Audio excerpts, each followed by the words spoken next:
news yesterday of you breaking up with Jim Florentine, or Jim breaking up with you in this case, touched a lot of people. You know what? There was an outpouring of love to me that was just so amazing yesterday. I really, I just got so much wonderful support and input. It was mind-boggling. I was really surprised. People felt bad. It felt good to know that so many people cared. People did care. In fact, someone came up to me and said, I was listening to the show, and I felt really sad when Robin told the news because she was happy, and they were upset. You know, they didn't want to see you get upset. Aw. Although you put on a very good face. Here we go with the good face again. I'm not putting on any face. You saw me immediately after the show. What was I doing? You were almost in flight. You were singing. You were carrying on. No, you seemed fine. No, but I'm talking about not after the show. You saw me later in the afternoon. Some people have said to me who are closer to you. Who's closer to me than you? I don't know. A lot of people. Some people have said that, in fact, the truth is you are not as happy about it as you seem. I'm not. Who would be happy about it? Right, but they're confused. Some people have said to me I should worry about you. They always say that. No, some people have said that this is actually not. They're the always hunky-dory story, telling Robin. you this stuff about me because I don't react the way other people do to things. And you've heard this over and over in our lives, that you should worry about Robin, and I'm still here and I'm still fine. Yeah, but I heard some things. What things did you hear now? Go ahead. No, I heard. I'm not going to say them. Come on, tell me who said it. No, I heard that you were very upset in private. With who? I don't talk to anybody. Oh. Who did you talk to? No, when I'm mining. Again, mining. Actually, your breakup came up not only in the email. I'll read you some of the email just so you can be aware of it. Most of it was very, very sweet. And now I don't even see it. You got rid of it. This is Email Monday. That's why I have to say, even Ralph left me the sweetest voicemail. Yeah, Ralph told me he was upset when he heard. I mean, he don't want to see you hurting. No, but it was so un-Ralph, It was just, he let his guard down, and he just was really so sweet. Wow, the biggest news of the day, Robin and Jimmy break up. Robin on the market again. Can I Bronski her? Now Jim can go back He's got tits? Now Jim can go back to showing his balls all the time. Having the waiter and waitress put tons of pepper on his food and fart all the time, etc. Here's another one. I hope you aren't too sad. Breaking up sucks. Lots of good wishes. See, most of them were like that. Yeah, thank you. Here's another one. Fuck Jimmy Florentine. We got your back, Robin. We love you. Robin, let that motherfucker go fuck himself.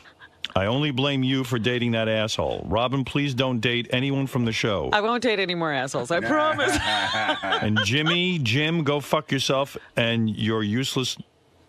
And Jim, go fuck yourself. You useless, no talent bitch. Aw. See, people are attacking him. The thing that I really thought yesterday was I hope people are calling Jim, because this wasn't easy for him either. I know. And I like hope Jim. He's getting support because... No need to attack Jim. Yeah. I've been a listener for about 20 years, and I have to tell you that I was deeply moved by your revelation of the ending of your relationship with Jim and the class and poise you exhibited throughout.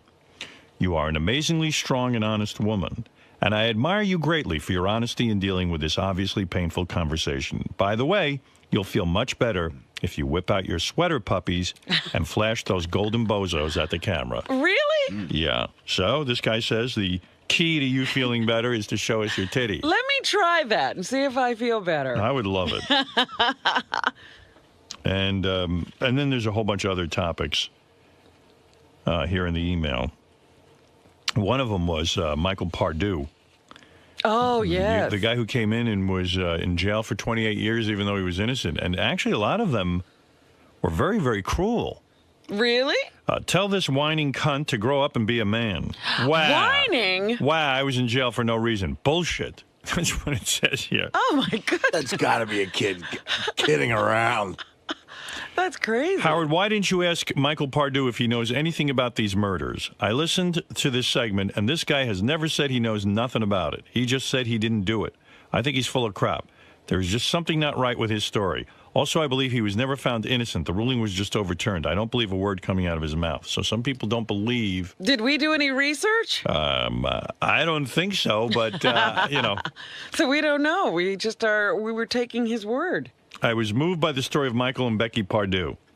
I'd gladly send them a few dollars if there's a fund we can contribute to. So this person actually felt for them. Yeah, but they weren't trying to collect money. Yeah. Here's another supporter. The wrongfully accused man is describing an accurate picture of the Alabama justice system. The former Democratic governor was wrongfully accused of crime and went to prison until the federal court stepped in and released him. Yeah, I think that was profiled on 60 Minutes. Let's see.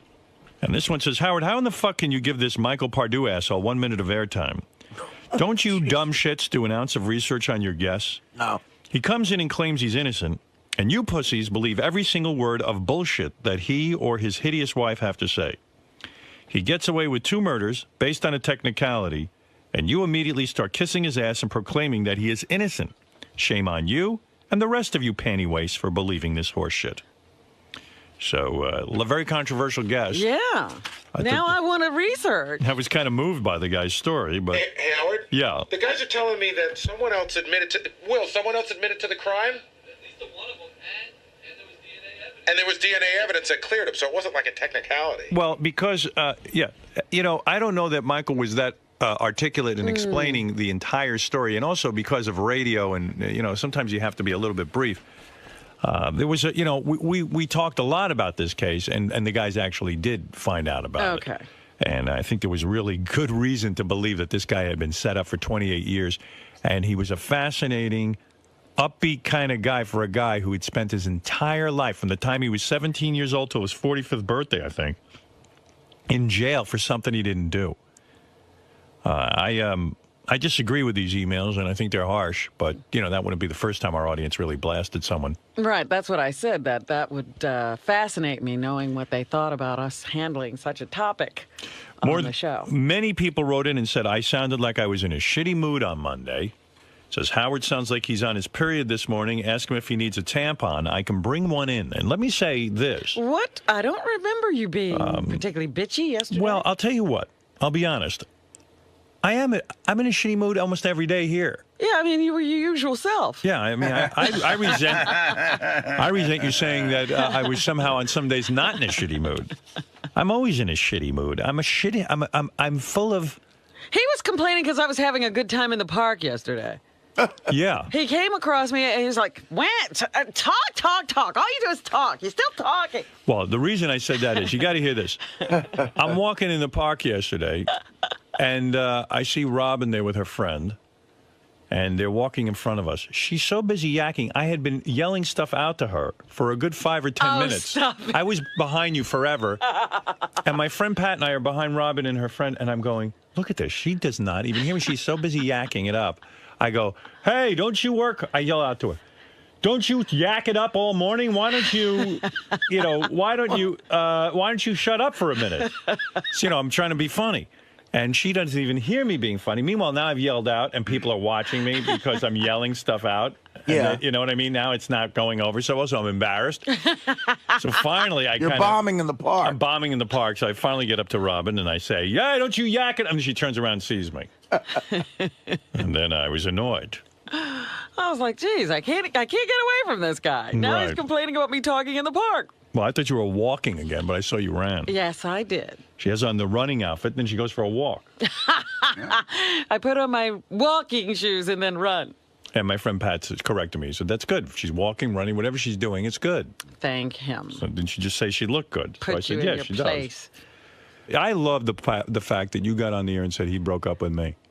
Well, that was what happened. Wow.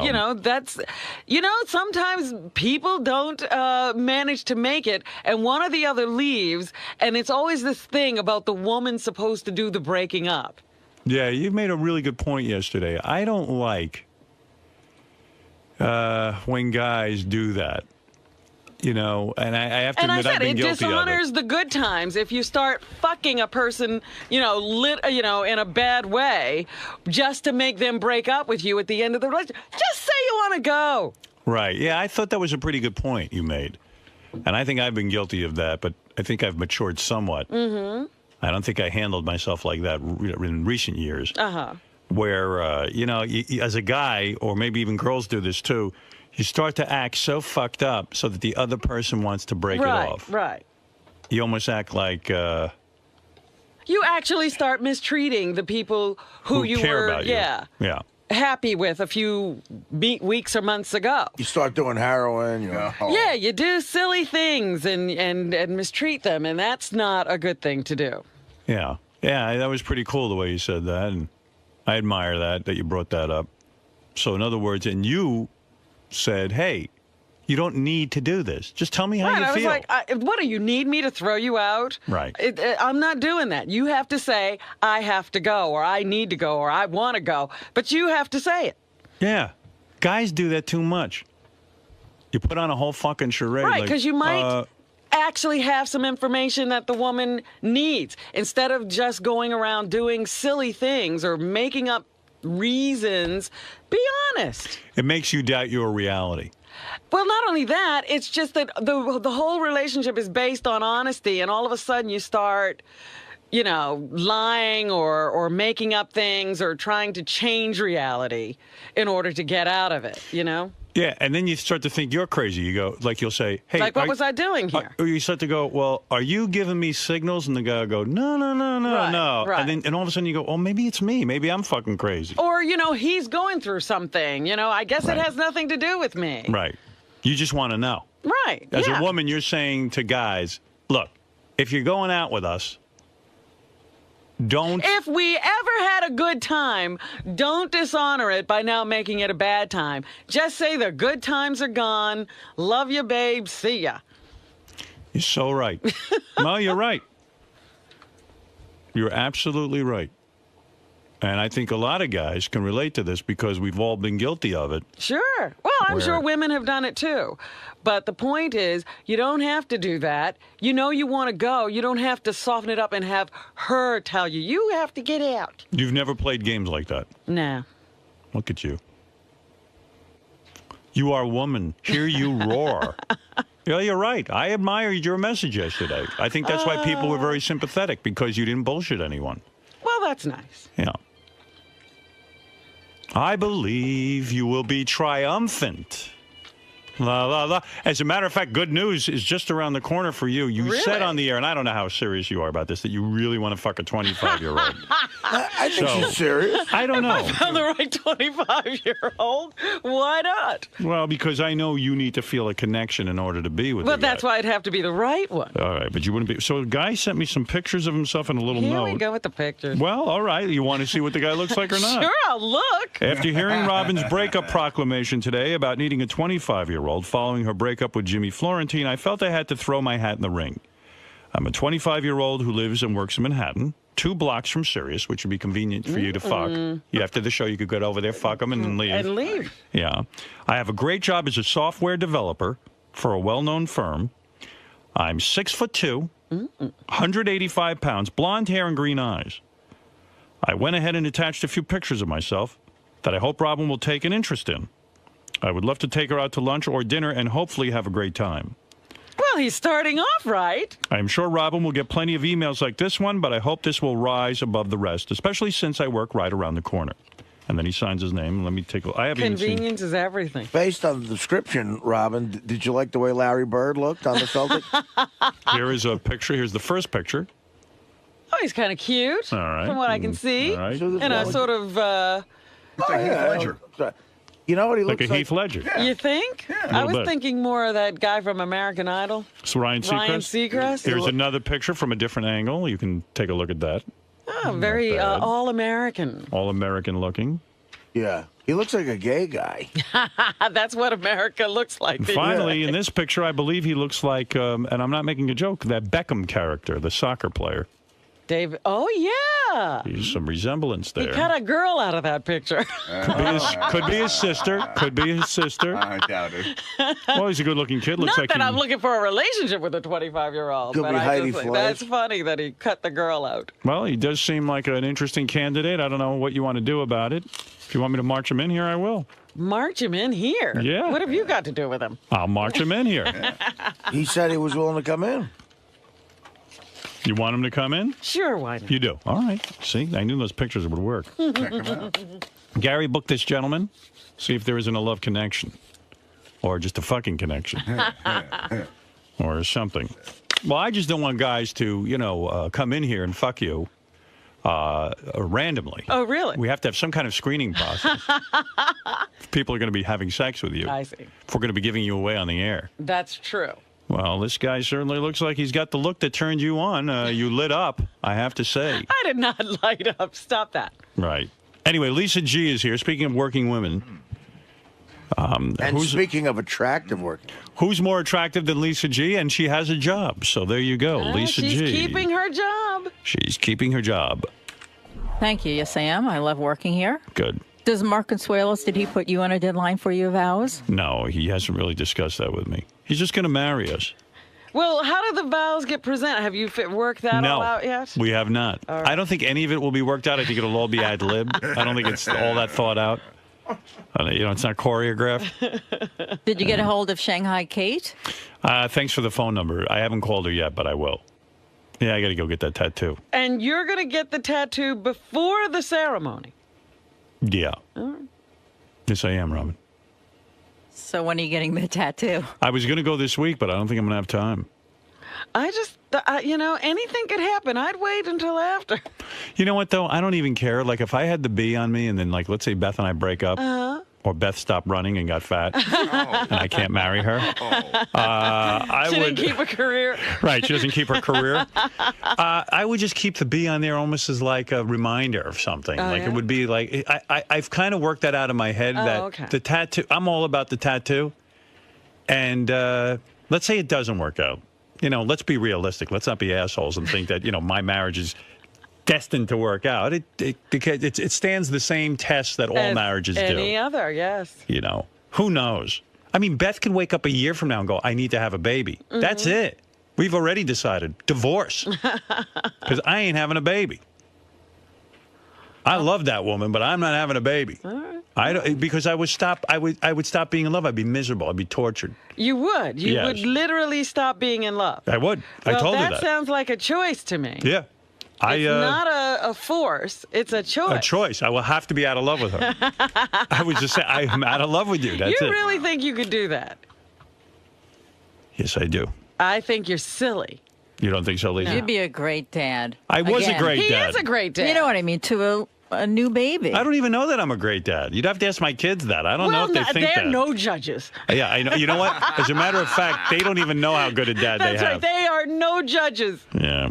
They probably tell you I was a shitty dad. They have won't issues. know for years yet. Yeah. We have issues. Yeah. Everyone has issues. Right. You got to drive down that street we were on in Afghanistan. Yeah, he's a good dad. I'll tell you what. I know one thing as a dad. This is the only thing I know about myself, and I can say this with 100% confidence. I care. That's right. That's it. That's the main ingredient. Right. I care, damn it.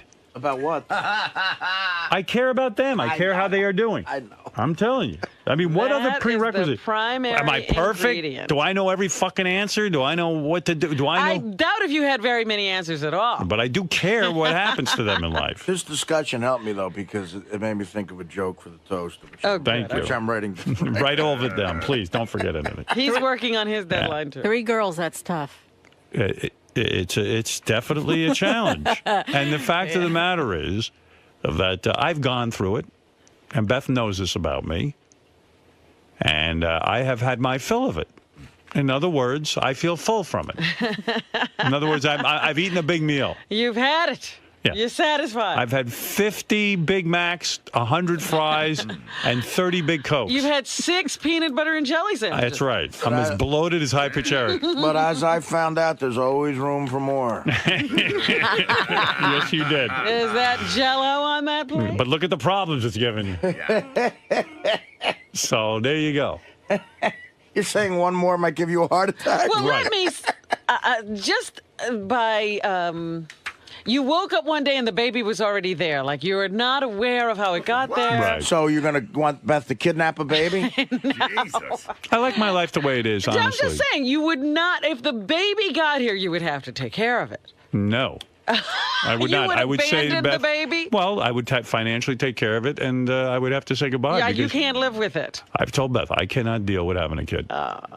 And she knows that about me. And she says she doesn't want children. I believe it. I'm taking her at her word. Yes, but my point is that you could do it. I could do. Listen, I could go to prison for 50 years and No, get you through couldn't. it. You couldn't. You I'd couldn't. probably crumble. You couldn't do that at I'd all. probably go insane in jail. And I you know hear what? these stories like that guy's story yesterday. I would die. I Yeah. would just die. Yeah, me too. I could not do it. Well, now you know how I feel about having a kid. Oh, stop. It's enough. Listen, when I had my 3 kids, I was super motivated. I was like, I want more kids. That was it, though. I mean, I was done. I mean, that's enough. Like, Beth even sometimes starts talking about a second dog. I know. She keeps saying she's going to have more dogs, more I know, animals. And I kind of go, oh, yeah, but in the future. I mean, I like having my one dog. I mean, right, you know, you're a one-dog kind of guy. I see these people that get multiple dogs. Some of them can't handle it. They think they can. The people don't know themselves. They can't handle it. Well, they're not disciplined. They're not No. ready for this responsibility. Dogs are a big responsibility. I'm not kidding you. I mean, we're constantly with that dog every minute. Mm-hmm. That dog in particular with its problems. You bet. and Always. rashes. And, No, she doesn't get rashes. well, you got to keep her clean. Right. Oh, that's it. Yeah, the other day I take her. She had like a. She was like, between her paws were raw, so I had to let her rest for a day. You know, I mean, constantly with the dog. You know What- more about that dog than you do about yourself. I do. I know everything about that dog. I know when she shits. I know when she pisses. I know when she's eating. I know everything about her. She's with me every minute. Isn't it horrible when you go to a vet and the vet says something like, "Well, how are her bowel movements?" And you go, And you know. "Oh, and you got full information. I pick them up with a bag. you got detailed reports." I was playing a chess game the other day. I hear in the background. And I'm like, I can't think. Shut up. I think when I was over your house, I kept the dog up from my snoring. Yeah, they're good. I gave it a taste of its own medicine. Yeah, she quieted down for a few days. You know, All but right. Dana used to say to me as a test, maybe she said she would beg me at like, just try to like the dog. What if I let you keep the dog for 3 days and you know maybe that'll get you used to it. Right, get you into it. And I had to say to her, totally serious. I said, listen, that's not a good idea because I don't think I could intentionally ever kill a dog. I don't think I could. But I might leave it. Accidentally. Well, I might leave it untied next to the. Well, he's not into You know, dogs. I That's just- it. And yeah. Dana couldn't accept it. He's not into it. And it's a listen, big- some- You know what? It's a big Can fucking you, dog. Do you know how many people I know who were not into dogs who are now totally in love with dogs? Yeah, They're assholes. That's Mel Karmazin, that's true. Not him. Don Buchwald. No, him. He's right. That's true. They just went crazy once They do. they got to know a dog, and That's a good now point. they wouldn't be without one. Well, there you go. Robin, what's with the kick with 25-year-olds? What's not to love about a 25-year-old? Isn't that a little young? I didn't say I wanted to have a relationship with a 25-year-old. You just want to bang a 25-year-old. I said I wanted to have some fun with a 25-year-old. No, what'd you think of the... A certain unnamed person was telling me a story not too long ago about once during a break in relationships having a little affair, shall we say, with someone considerably younger. And even Hulk Hogan's ex has been cavorting with a 19-year-old. I'm not going that far. That's true. So, but they tell me there's something very interesting about it. And you want to find out what that is. I want to know what that is. What'd you think of the guy who wrote in today? I don't think anything of him. We'll see Well, when no, he gets physically, here. what did he look- Physically, he looked kind of cute. I Looked could like someone you see- want to date or be with? Well, I don't know that. I don't know that anybody sort of looks like who you want to date. You know, it's a personality thing more than anything. So we'll see. We'll see what he's like when he gets here.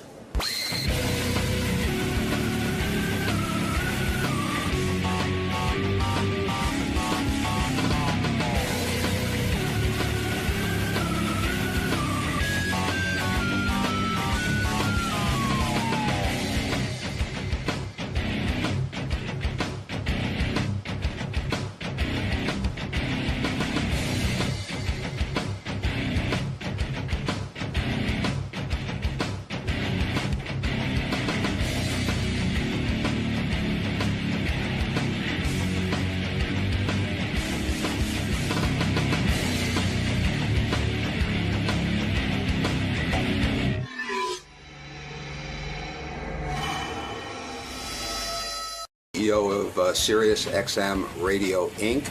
And the reason I'm here is to announce on Howard Stern all the details about our merger. I've always told Howard that before I ever did any press, the first place I would be with Howard Stern. So before I talk to CNBC today, and before I do the New York Times and the Wall Street Journal, I'm at the place I should be, which is with Howard Stern. Mel Karmazin is my hero, as you know. He has done incredible things for my career in radio. He's the guy who hired me in terrestrial radio. And he is the guy who just finished getting this merger put through. There's my hero. Look at him in his suit. I said, there's my hero. You're the hero of the day. You're the winner of the week. Here, Mel. Hi. Are we on? Yeah, we're on. What do I know about radio? You know it all, evidently. Mel, congratulations on the merger of the new company, Sirius XM. Who came up with that name, Sirius XM? We hired a team of about 100 people to try to figure out what we should call. Is that true? Did you hire a lot of people to figure out what to call the new company? Howard, have I ever hired a lot of people to do anything? No, that's true. Now that I think about it, that's completely false. But why not give it the name either Sirius or XM? Although I started thinking about it, it's true. People know the name XM. People know the name Sirius. If you change it to a new name, you have to go out and spend millions of dollars marketing a new company. Less of a factor than the real reason, which is if you buy a General Motors car, right, there's an AM button and an FM button and an XM button. Right. And it's in all of those cars today. The last thing we wanted to do was to make those things look obsolete. So somebody's driving in a car and they see this XM button and they say, what does that mean? And the same thing would be true if you have a Mercedes. There's the Sirius dog, as a button. And our goal was to make this as friendly to subscribers as possible. So there was a lot of other names that we could have gone with, but the simplest one and the best one for consumers seemed to be Sirius XM. All right, before we get into the particulars, as a personal, I'm interested in the human story here of the merger. What did this do to you as a person when you were waiting 18 months, sitting there and nudging and nagging the United States government, testifying before Congress, and the thing dragged on and on and on? It didn't, I was angry. I was upset for you.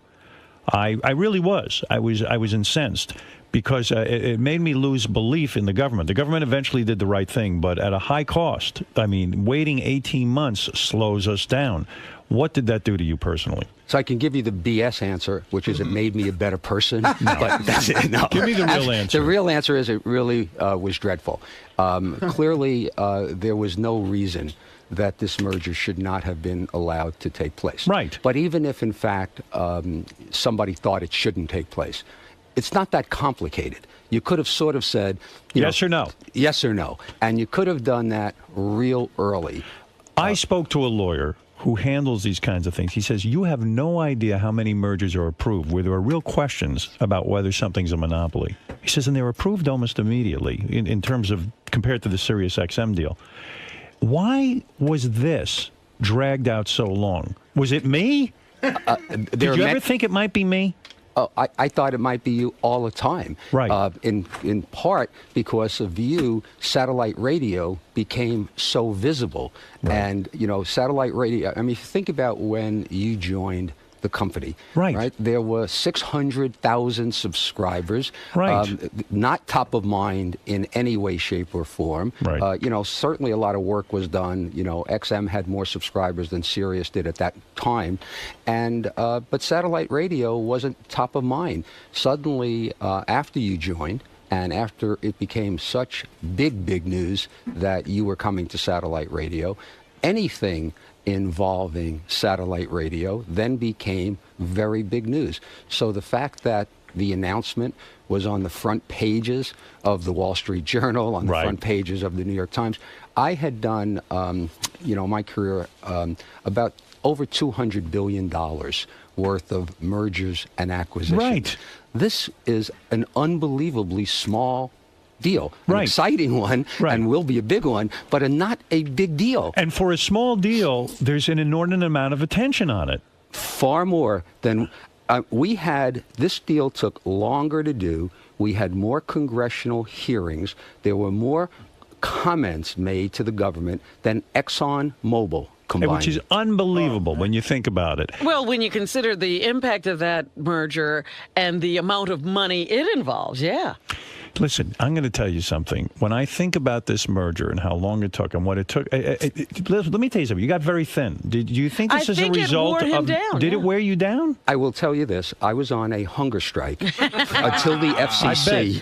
I tried everything to get this deal approved. We made some voluntary commitments. We said we would do things for minority ownership. We said we would do a whole bunch of things, and we still weren't getting it. So I decided that if I stop eating, maybe people will pay But attention. has the government overstepped its bounds? In other words, the FCC's mission, my father was talking about this yesterday on the radio. He said the FCC's mission was never to set price controls. Where do you see the government?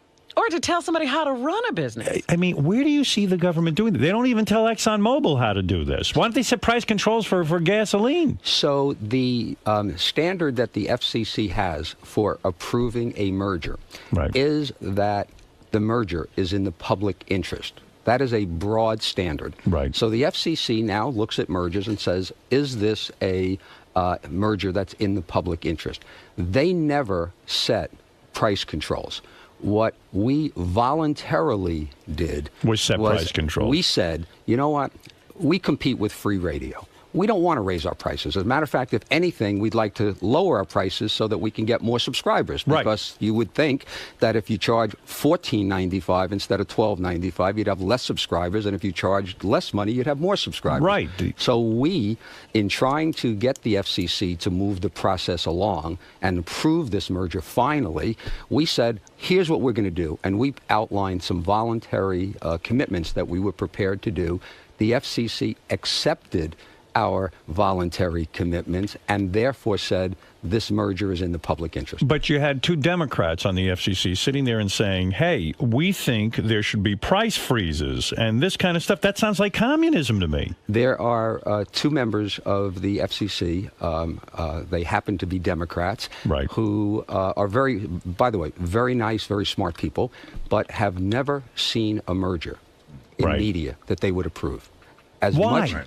Because they believe, in general, there has been far too much consolidation in the United States in media. There's so few companies, News Corp, Viacom, Disney, these few media companies own all of these assets, and therefore consolidation should never, ever be allowed. It's so bizarre that viewpoint exists. I mean, I'm not... Because this is capitalism. This is a way of making money. This is a way of a company staying in business. I mean... But satellite certainly isn't, the free press or the free media. No, not at all. But not only all of those things that you guys say, I agree with, but the consumer with the internet and all of this technologies that's out there have never had more choices than ever. Well, you know who was against this the most was the NAB. That's regular radio. Terrestrial radio was really against this. And I said, of course they're against this because guess what? With a stronger satellite as a competitor to them, they're shaking in their boots.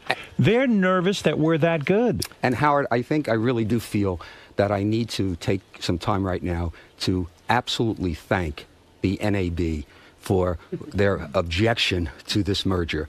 Because when I told the board that we were going to go ahead with this merger, so back in February of 2006, I guess it was. Wow.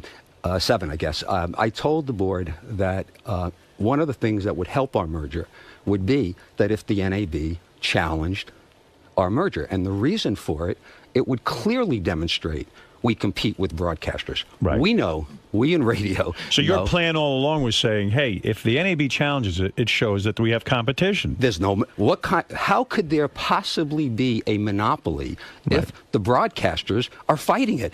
And they spent so much money, and some of the smart people in Congress and some of the smarter people at the FCC, when they kept talking about, boy, this is going to be a duopoly into a monopoly. The more the NAB said that, the more they sort of laughed and said, come on, why are you here if, in fact, you think that these people shouldn't be allowed to combine? Do you feel a personal vindication? Did you take this personally, the NAB going after you, everyone after you? You In were fact, a member of that group, weren't that's you? right. You were a member of that group, and now you've given them the big finger. You won versus the NAB. That's got to feel good. Come on. I think everybody who works, for the company should feel really good because what we have accomplished, and hopefully we'll have a couple of seconds to talk about how the company looks today. Right. Yes. Yeah, I feel really good about it. When I was in terrestrial, old-fashioned radio, I hated satellite radio, okay? It was Right. nowhere near. I mean, if you think about where was nothing, yeah. It was wasn't nothing. there. But you know what? I hated it. I mean, Anything called radio that you had to sit and compete with, why would you like it? Why would I want somebody, if you're driving in your car, I want you listening to my radio Of stations. course. I don't want you listening to, an iPod, and I don't want you listening to satellite radio. I don't want you doing anything but listening to my commercials on my radio station. Absolutely. So I was against it. I understand why they were against it. Their strategy, okay, wasn't a particular good one to stop it, but even if their strategy were good and they did everything right instead of some of the things they did, the merger should have been allowed to happen anyway. Did there come a time in the last 18 months that you started to feel the merger would not be approved? I could tell you, Howard, from the very beginning until we closed the merger 8 o'clock the night before last, I had doubts that the merger would happen throughout that whole process. So did Really? I. In fact, Robin even said when you kind of announced that the merger, or the FCC announced the merger had been approved, Robin said to me, what are you going to say on the air about it? I said, nothing. I don't even believe it's really happening. I think Do you believe it now that Mal is here? Yeah, and I saying do. Now I do believe it. And I see that the stock now is called Sirius XM, and that Yeah, there's they no changed more the name. XM and no more Sirius. I understand now that it's real. I sent you, I don't know if you even got a chance to look at it, but I sent you an email on Friday night after the merger was done. Yes. You sent me one back. And then I responded to you because you were saying something like congratulations, and I said no. Right. Okay, so as of last Friday night, after the FCC approved it, I still had questions. We needed to XM. I don't want to get, it's not complicated. XM had a bunch of debt, so in this ugly market that exists, on Wall Street and Right. finance, we in the last week had to raise $1.25 billion. Oh. Wow. So unless we raised that $1.25 billion, we couldn't close the merger. It was still in question. How do you raise that kind of money? Where do you go? You go to large institutions and hedge funds and investors, and you tell them that we wanted to raise $400 million of debt. It turned out we raised $700 million, and then we needed to sell some equity, and that was very ugly because the market was terrible, and I hated the thought of selling stock at the price that it was at. Right. But the merger was so important because the efficiencies of the merger, the combination. Where did is you so- learn all of this? I mean, Yeah, you used to he be a told me he salesman. knew You nothing. taught me this. I mean, where did you learn all this? I mean, know you don't know started these out as a things. radio salesman. All of a sudden, I hear You you didn't go to talking like business school, did you? I mean, what's going on? Are you taking night classes? So I mean, what did you do? He got another degree. All right, let me I ask you barely. this. I don't think there was a business school that would accept me. You sure you know what's going on? No, I mean, really. I mean, these He are. sounds This sophisticated. is a lot of stuff going on, raising these monies and figuring out how to do all this. But okay, Sounds here's like a the lot bottom of line. stress. Here's the real human question. If the merger had not gone through, let's paint a different scenario. You had failed. In other words, you weren't able to achieve this. Would you have left this company? No. You would not. I think that would have motivated me more because there was a question in some people's minds whether or not if the merger didn't happen, would Sirius be able to survive? Yes. Right. So clearly, and the answer is absolutely. I mean, Right. who knows, right? I mean, but I truly believe that, if you hooked me up to that lie detector test and asked me if, in fact, the merger did not happen, would Sirius survive? The answer would be yes. Would So- XM have died? They say not. I didn't have enough information about XM, but the CEO of XM said the same thing. I will tell you, had the merger not happened, I Yes. would have done everything possible to make that happen. Right. To make sure they went bankrupt. Yeah. Right. I mean, that would have been my That's the goal. plan. Well, That's the what I secondary always backup said, plan. That there was going to be only one company anyway. So you would not have been defeated. You would not have said, that's it, I can't do this anymore. You would have stayed with the company and you would have said, I'll grow Sirius and let XM do whatever XM does, and we will see who the better company will win. The second part was true. I'm not sure the first part. I would have felt defeated. I mean, I would have Right. felt that, I tried something, spent an awful lot of money to try to get this merger done, spent a lot of our time, put our company, in essence, in limbo. The Yes. stock was Right. in limbo for this Right. period of time. It wasn't a bet the ranch kind of a situation where the company would have failed. But, I mean, shame on me if, in fact, the merger didn't happen because I put a lot of resources to make it happen. Things were stalled out by waiting 18 months. In other words, Were you there couldn't even ever- advertise as much. You couldn't sit there and go, gee, I got to make my business plan. Don't you think even the consumers were confused and saying, I don't know which one to get now? That last one is the most significant impact. What has happened at retail. So, yeah, people still bought the car, and when satellite radio came in the car, they were thrilled with it. Right. But the large number of people who want to go to Best Buy or Circuit City and say, I want satellite radio, would go into the store, should I buy it now? Which one should I buy? Are these radios going to work after the merger? There was so much confusion in the marketplace. If you think about it, it's almost like the high-definition DVDs. Right. There was Blu-ray, and then there was HD DVD. And until it got all sorted out, you didn't know what the hell to do. So no one bought anything. That's right.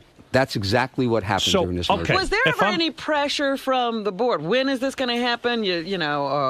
Because this is, they're looking at you. You say, let's go do this, and now it's taken 18 months or whatever it's taken, and we're sitting around doing nothing. So all of the board members were there before I got there. So this is not Mel's board. Right. They were phenomenal. I mean, there was not one hiccup. There was not 1 minute of throughout this whole process and everything that needed to be done, they were 100% supportive, and I really appreciated that. And what about on a personal level? Your beautiful wife, Terry, who I adore, did she, when the word came that the merger had been approved, was there lovemaking involved? Was there a celebration? Did she put on an outfit? Get- I mean, do what did she something do? special? She's got to do something good for you.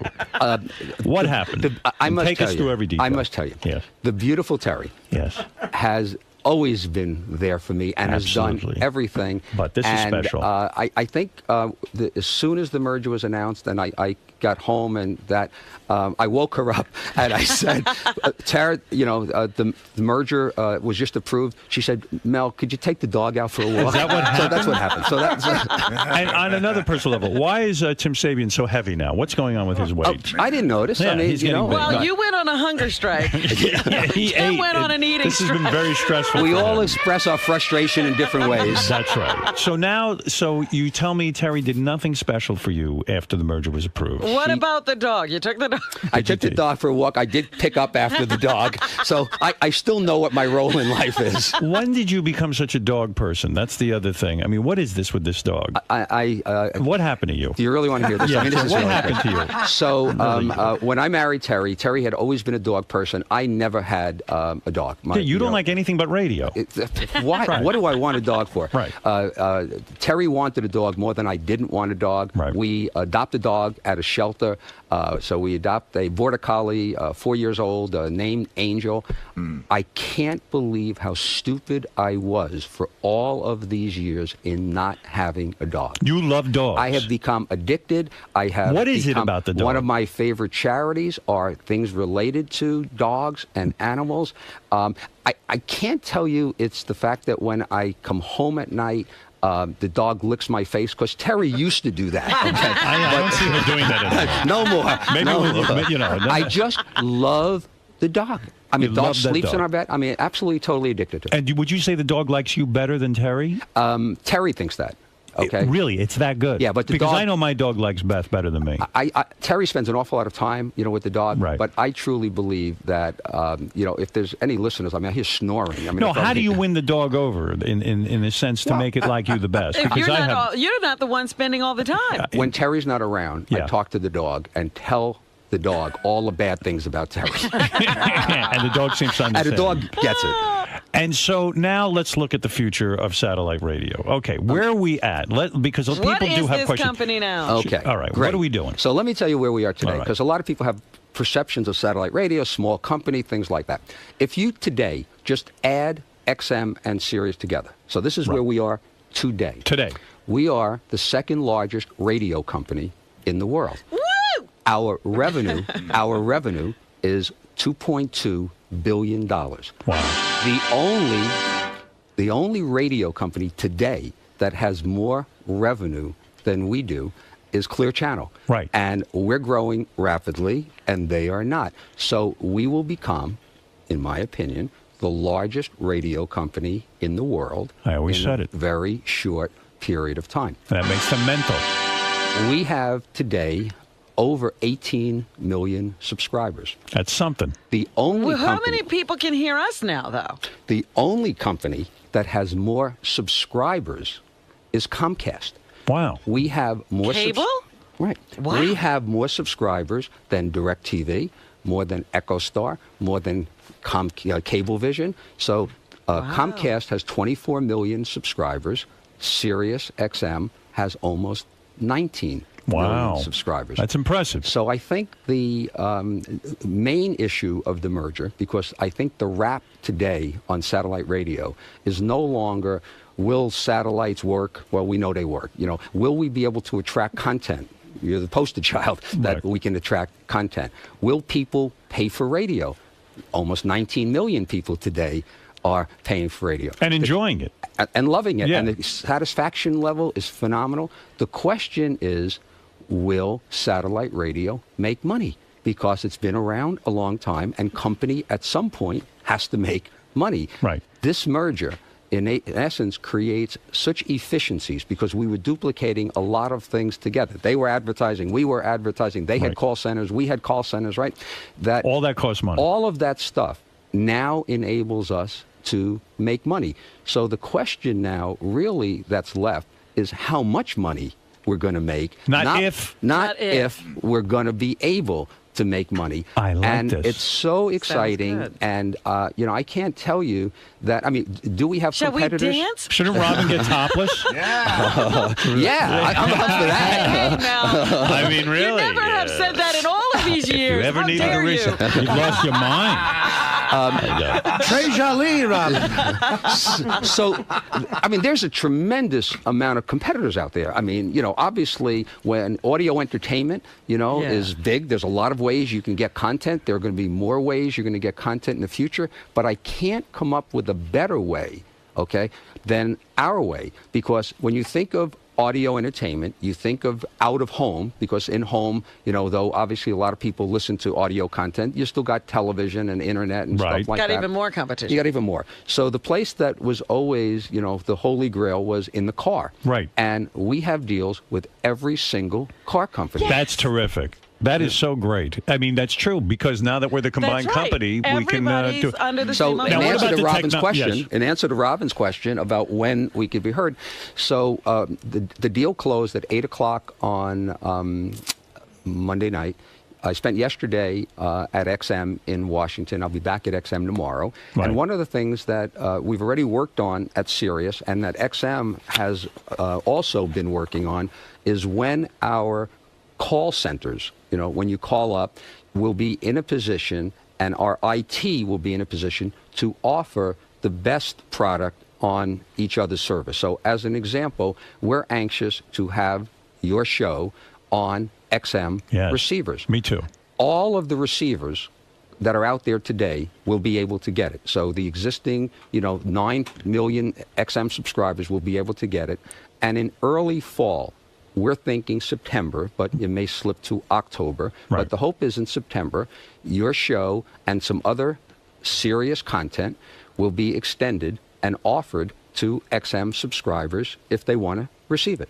So if I'm an XM subscriber right now or a Sirius subscriber, I still get the same services I get. Nothing changes. And then I can add to that. Yes, you'll be able to, and the price that we announced to the FCC that we've committed to is for $4 a month. Right, for $4 additional to the $12.95, if you're an XM subscriber, you'll be able to get the Howard Stern Show and various other content that we will disclose as well. If you're a Sirius content and you want to get some of XM's content, you'll be able to do that as well. If you don't want to do it, You don't have to do a You thing. don't have to do it. You keep everything just the way it is. If you want to do it, that'll be an opportunity. So you always get everything you always got anyway. There's no disadvantage of Right. the merger. As That's a matter good. of fact, there's an advantage of the merger because though we have never raised our price. Right. I mean, Sirius was $12.95 from the time we got our first subscriber to today. One of the advantages is that we have said for the next 3 years, we're not going to raise our price. Right. So the only increase will be some copyright royalty, which will be a very insignificant amount in years 2 and 3 of the merger. So, the good news for Sirius is that, we're committed to the price. They keep the same content, and there's some upside. Gary, what do you say? Here's a question I get from a lot of people, big sports fans, right? So I'm a Sirius subscriber. I want to get baseball. How will I be able to get baseball before the end of the season? So we have not announced any of the specific content that we're going to be offering. But if you're a Sirius subscriber and you want baseball, then, and you'd expect I would say this, then for an additional $12.95, you can buy an XM radio, and you can then make sure you can get everything. You can hear it before the end of the season. So it's what I understand is so far.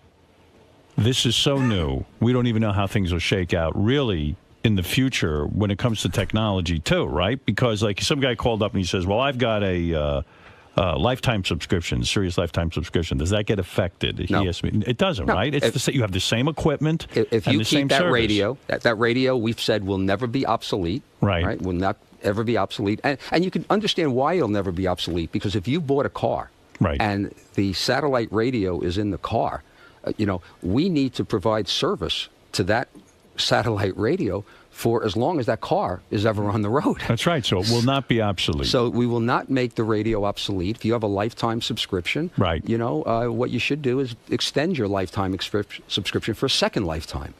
Has this whole experience made you sour on government? Honest, be honest. Yeah, It has, it right? absolutely is. The Yeah. process, has just been grueling. The fact that you have congressmen, and I understand this. I mean, I've done this for a fairly long time, that they will write a letter because a local broadcaster in their market, has asked them to write it. And the argument is, gee, I am helping a constituent or I am helping a contributor. Right. So when you take a look at everything that's going on in this country, housing issues, gasoline prices, jobs, and you see the people who have worked to try to stop this merger, it has to make you frustrated, And what is the system now? If I hire lobbyists and I pay millions of dollars, I can slow down or possibly stop the process of a merger. So everyone is on the take. Not everyone, but some people really are promised money for their votes. Well, I don't think it's that. Okay, I mean, I understand how you get there with that, Right. but I think that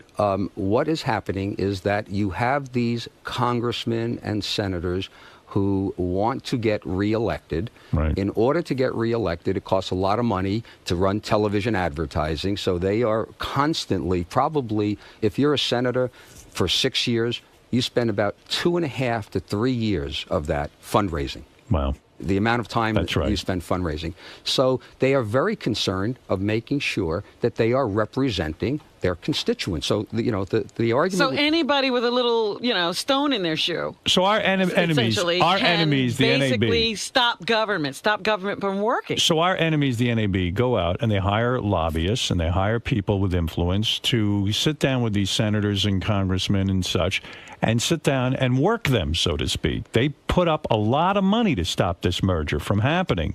And they were successful in a sense. They were able to slow the process down. They were able to get people to drag their feet, right? But essentially, that's what the FCC was responding to when they would take a letter from one person in Florida and say, you know what, we have to investigate how it's done. Right. So, yeah, I mean, I think this merger, took a long time because there was such a controversy for whatever reason. Right. Some of the things, and it wasn't so much the government, some of the proposals that were made were outrageous because people game now the process because they know what you need to do. So Right. they now know you need to get 3 out of the 5 votes. I was hoping to get 5-0, but winning 3-2 is the same as winning 5-0. You won. People put all kinds of things out there. So as an example, it was proposed that we be required in every radio we make to put in a competitor's radio. Right. So, and by the way, that we have to pay for putting in that competitor's radio. And I'm trying to think, this is America. How could somebody say that I have to put in, or we have to put in to our radios, competitors' products? Yeah, wouldn't you love if terrestrial radio had to build in our receivers? And I asked that question. Right. And silence. Yeah. Then we had some people who are experienced in the FCC process and Right. knowing this public interest standard is vague, and said, we think you ought to give us 25% of your spectrum. Right. And we said, excuse me? Give you? So our shareholders are now expected to, as a gift to you, because it is in the public interest. I said, I didn't see Clear Channel when they created this large competitive company to us, Right. sitting there giving up any stations.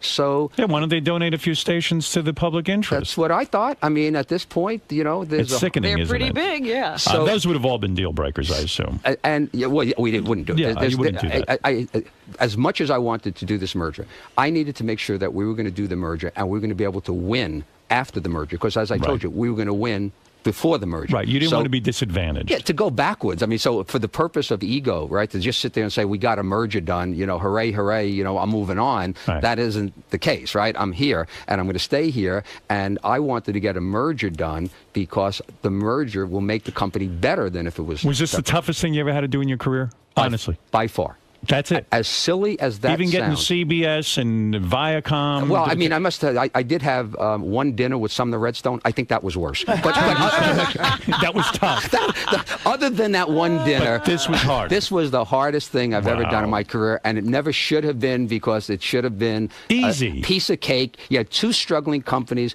never made a dime. Either one never made a dime. Combined, we still have all terrestrial radio to compete with.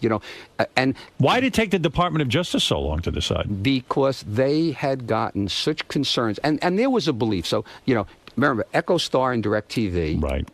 got turned down. So people said, well, gee, there's two satellite television companies, and Right. they want to become one. In other words, they heard the word satellite, and they don't really have all that wherewithal, and they can't figure out that. Yeah, maybe it's no completely- satellite should ever merge. Well, here's what they said. They said there are two satellite radio companies. Mr. Karmazin, would you believe that there are two satellite radio companies in the United States today? Right. Yes, sir.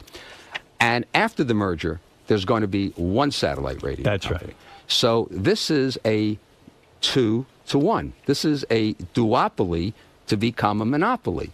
And the answer is, yes, there are two satellite radio companies, but forget that it's called satellite radio. We compete with iPods. We compete with other technology. Right. We're part of a bigger market. So it took the Justice Department, which was a very unpolitical process, by the way, Right. a long time, because they went to auto partners. They went to content. They went to. They did their went to, research. Howard, I don't know if they spoke to you. I know they spoke with your agent, Right. and they spent a good amount of time to say, is this going to be a monopoly? And the answer would be, so as an example, when it came to Howard, the sense was, Howard, you had two satellite radio companies interested in you before you came here. Right. Now, if the merger happens, there's only going to be one satellite radio company.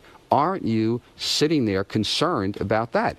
And your agent or you, whoever spoke to him, would say, I came from terrestrial radio. Right. There's competition.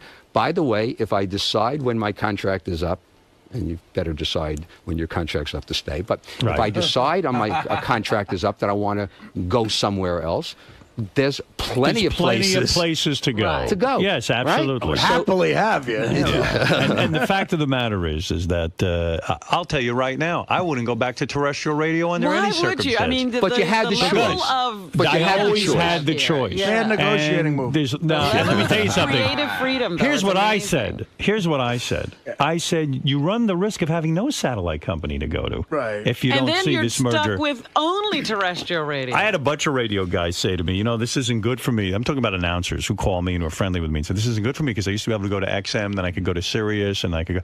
I said, you're wrong. I said, if this deal doesn't go through, you might not even have a satellite company to go to There'll be and no sit there. option, I yeah. said, this is going to make them stronger. They're going to be able to hire better talent. They're going to be able to compete. Pay you. Yeah, no. And the other thing is, it's stupid to have it's like you don't have a separate AM radio, and then you got to buy a separate FM radio. You have them So combined. you have them combined. Right. No, it made no sense. Hey, Howard. Well, congratulations. Yes, Can I Artie. just say, hey, Mel, you know, one of the greatest things about this for you has got to be, you know, predicting to the board that, you know, the NAB, if they come out against this, obviously that's great for us. And they actually took that bait. That happened. But if you were still on the NAB, don't you think you would have been crowing like, guys, we can't come out against us? And don't you? Would think you have thought if you? That's a good question, Artie's So asking. here's what I would have done. I mean, do you this think is- there's anybody smart enough there to have figured that out and was crowing about it? I mean, they spent millions of dollars fighting this. Here's what they should have done, Right. in my opinion. Yeah, that's. I want to know The what local you think. Yeah. broadcasters have accepted that there's cable television. Right. Today, you don't hear television saying, let's get rid of HBO. We don't want there to be an ESPN. Yeah. You sit there and coexist. There's a role for local broadcasters, and a very important role. I mean, we're not going to do what local broadcasters do. We're not going to cover the local school closings, and we're not going to deal with some of the local community stuff. Right. So there's a role. Just like AM radio has been around for over 80 years today. Right. They didn't it's go still away. And radio will still be away. What they should have said is, what are you really concerned about? Okay, are you concerned about local advertising? Of course, that's your bread and butter. So if they would have spoken to me and said, you know what, is there something we can do that would maybe you can agree to not do local advertising, or you would not do some of the concern, then, by the way, the radio industry would embrace satellite and say, you know what? We're part of the radio industry, and the radio industry now would be perceived of, in part because of satellite radio being so strong, as not as dead in the water. Right. As Maybe the- more exciting. So they would should have you said. They should have said, "Hey, we're going to embrace this. The radio business will be a bigger, better business. And by the way, we're still going to get most of the advertising because it's mostly local advertising, and their business is more Do you subscription." really think you would have been that way? No, I don't know. think Yeah. you would have Because you're the gone guy for who would have that for a hated- second. Right. At this point, I don't buy that. what did I want them to do? I wanted the government to shut down some of these terrestrial radio stations. Well, I'm for that, and I would vote for that. I'd vote for any candidate who could do By that. the way, Mel has been all over the news because of the Janet Jackson thing, and there you were right again. Once again, Yeah. I must tell you, I did feel a whole lot better about getting the merger approved than winning the Janet Jackson You case. bet. No, it's a It great was just day. that I remembered you were because they kept showing your face at those congressional hearings as well. I've had my share of congressional hearings. These were the most grueling. What is it, A Gary? lot of people in the office have this question: whose idea was the merger? Like, where did it start? Was it your idea? Yeah, I must and take the responsibility for it as well. So before I joined the company, one of the board members, Leon Black. So before I joined the company, one of the thoughts that I had was, what about combining these two companies? And I had originally heard that idea when I was working at Viacom from Mike Milken, a well-known financier, and Larry Tisch, who I knew well. He's passed away. They wanted me to leave Viacom and to join. This is before you did it, and it wouldn't Right. have been a success because of what you did to satellite radio. That they wanted me to join the company for the purpose of putting it together. So before I joined the company, I spent a good amount of time trying to understand what has been going on, and have been working on it for that long. And as we disclosed earlier, I went after XM and tried to get them. They wouldn't consider it, and convinced them after a long period of time. But, the final piece, just to see where it is, when you got here, we talked about there was 600,000 subscribers. Right. Today, almost 20 million Wow. subscribers. That's amazing. When you got here in 2000, when you announced, so it was before you even got here, the revenue was $67 million.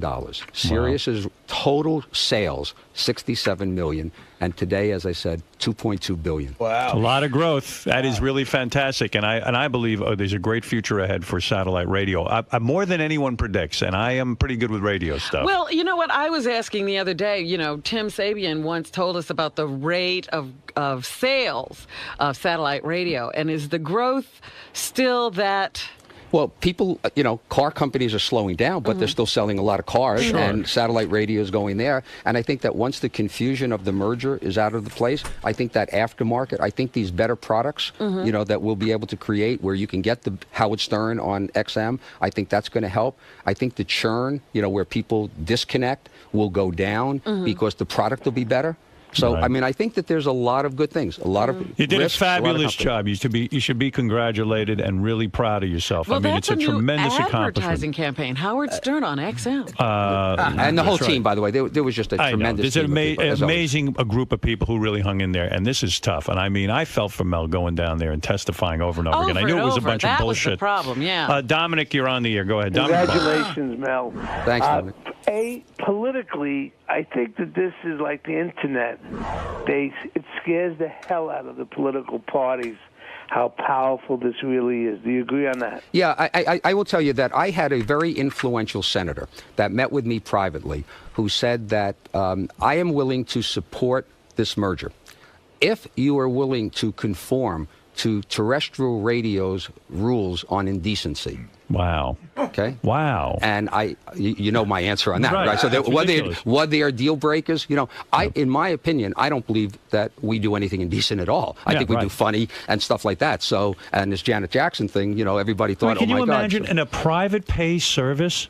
I mean, it's the same as a book or a magazine or anything that you cable. I mean, That you choose to why pick would a up, guy yeah. care about that? No one, no. This is certainly a closed system. And that's my argument. And my argument is that why is it that you want all media to just be acceptable to kids, that adults Right. don't have any rights to have content that they may like? So everything has to be at the lowest common denominator where it has to be acceptable to children because, oh my God, imagine if a child heard, the word penis or something. And here we finally have a system that takes care of that. Yeah. It's a pay service. Yeah, no and- one has to have this in their home. And what an archaic way of thinking. In 2008, like 40 years after Lenny Bruce and 25 years after Howard got started to think. I mean, it's not like we're murdering people here in decency. It's just adult Hey, by the way- entertainment. It's like the difference between Chris Rock on HBO or Chris Rock hosting the Oscars. Maybe What's funnier? Maybe the most important question in all this is how does all of this affect Cousin Brucey? What's going to happen with him? So Cousin Brucey will have a bigger platform Yeah. for Right. people to be able to hear Fabulous. his extraordinary shows. And I've been a Cousin Is Brucey Cousin fan since Brucey growing up. Yes. A part of the package that you can get. Well, we haven't had a lot of discussions on it, but I can't imagine why XM subscribers would not want to hear Cousin Brucey. Are you Well, in the saying? future. Are you saying the XM subscribers represent more cousins?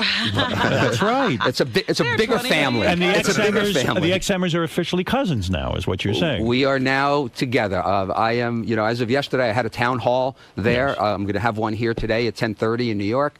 To Have you communicate. spoken with Oprah?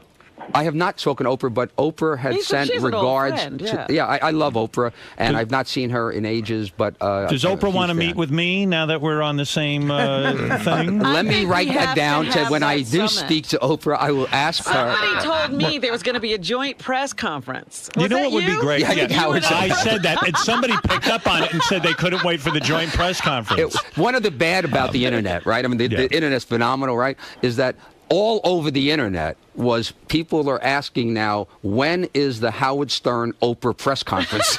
I know. And you want to know something? What a great promotion that would Oh, be. my goodness. Can you imagine? And it's only available on satellite. I am volunteering for this right now. Mel, if Howard decides to stay, and you said I think $2 billion in sales now, by then it'll probably be $5 billion. Will you have to give Howard the entire county of Staten Island? Well, no. What No, I would Mel say. would never give me the entire county. Of So, Staten Island. so here's the negotiation with Right. Howard. Yes. What are you crazy? We have a monopoly. Where are you going to go? You've ruined your reputation with terrestrial radio. You have nowhere to go. Yeah, Howard. You The know man what? always gets me in the end. Back in too funny. 19, I I've guess been through many- 85. Yeah. I got to tell you, I've been through a 85. lot of negotiations with Mel. It's not easy. It's not easy at No. all. I will put this offer on the table, okay, Mm-hmm. because of this monopoly we now have. I will give you what we gave you in 85. Oh, excellent. Thank you, Mel. As a matter of fact, you know, there was one time I was going through a negotiation with Mel when we were at K-Rock, and I turned to Mel, and this is just how stupid I am. I said, Mel, you should treat me like you would remember treat your this. own son. And Mel looked at me like I'm out of my fucking mind But because Howard, I'm not his son. Right. And He this said is how there's I one view the problem world. with that. And when I went to a psychiatrist, it was one of the first things they ever brought up. And the psychiatrist looked at me and said, "You're going to need a lot of psychiatrists." He goes, "The guy's not your father." He said, "You end up thinking everyone's going to be your father and take care of you." You are so bizarre because my son says to me, "Why can't you treat me like you treat Howard? Give him that. Give me that kind of money." I got to talk to that guy. I'm sure Don Buchwald. What is that, Dominic? Don Buchwald, the greatest agent in the world, will only want you to be treated as well as Mel's dog. Well, thank you, Dominic. That's very true. Well, Mel, this is a great day. You know, the one thing, like, it is on everybody's mind, though, is will all of the programming one day be the same, or will there always be two separate sets of programming? So there's probably a closer situation. So, you know, logically, if they have a country music channel that might be better than our country music channel, we'd want to give our subscribers the best. Right. So there probably will be a morphing to try to give both services Makes sense. the best service, but there will always be the two services because of what I mentioned to you about the cars. Our satellites can't go to the XM radios and XM satellites. So we're going to have to continue to operate, two separate operations. We're going to continue to have. But don't you think eventually you'll be able to build a radio that can receive Sirius and XM? Yeah, we have that radio, you and have we'll that. have that in the market soon. But that is still going to require that there be these General Motors radios that are in the car. So Right. it's for at least 10, 12 more years, there's for sure going to be the two services. I see. Closer together maybe on programming, but two distinct services. Wow. Longer term, I think it's 2015 or 2018, we can launch new satellites.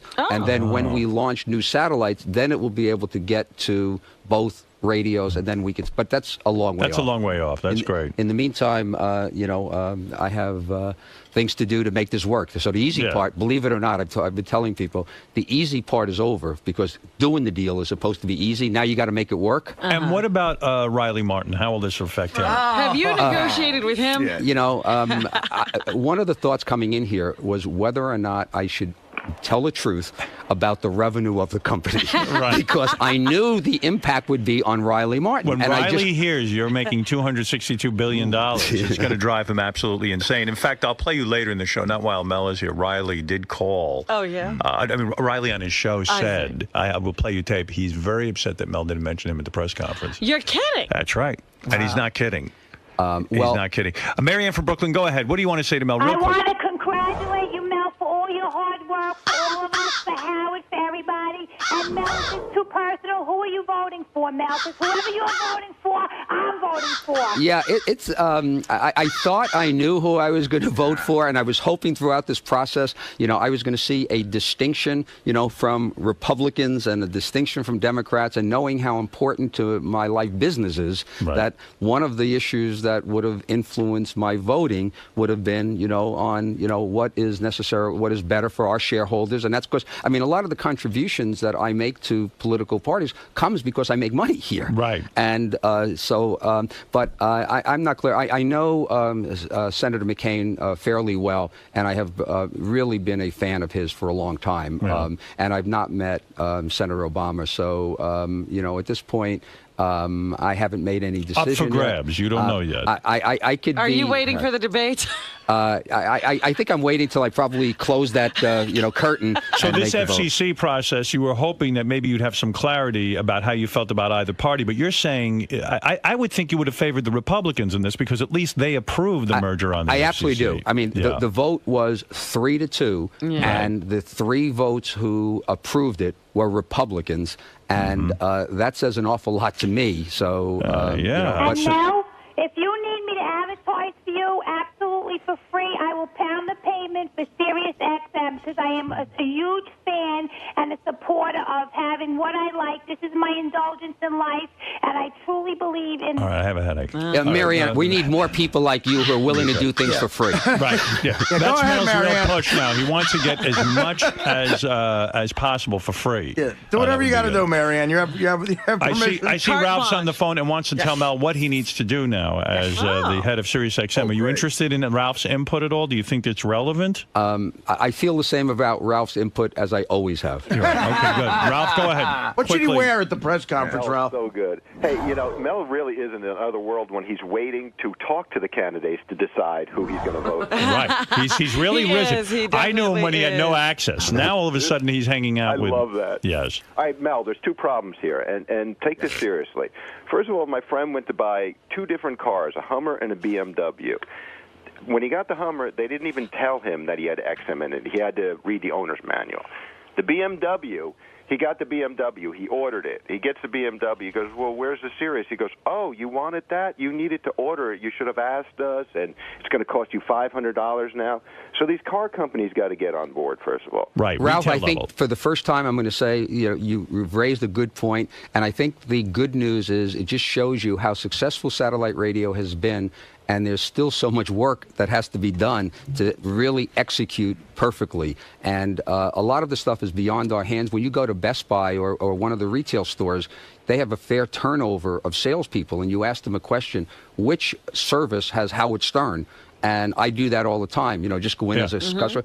It's amazing how frequently they don't get it right. Yeah, they'll say XM, Right. and they don't get it. And Ralph is right; it's true. And everyone makes I a meet, great point, 'cause but I said everyone I that- meet what? has an idea on how to improve satellite radio and improve sales and this and that. The other thing, there is Mel's right. There's a tremendous amount of work to be done. I mean, how do you get a guy who works at a car dealership to understand that? Hey, You gotta customer say walks something in. about it, yeah. Do you want satellite radio? This is a feature that we offer. This is that.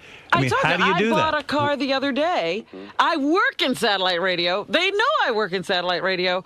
They forgot to put the satellite in the car. It's ridiculous. I bought a car just honestly for the purpose, of I didn't have a satellite radio in one of my cars, so I figured I need to have it in all my cars, so I bought a car just to go through the experience. Process, yeah. Right. It is frustrating because they want to sell cars. Right. Right. They don't So look to sell when they radios. think that the car is 30,000, it's 40,000, it's 100,000, they're not focused on this low-priced item. So we have some programs. We're going to work on it. We'll get better as time goes on. Right. But it's a real issue. Ralph, The other yes. problem, Mel, is this equipment.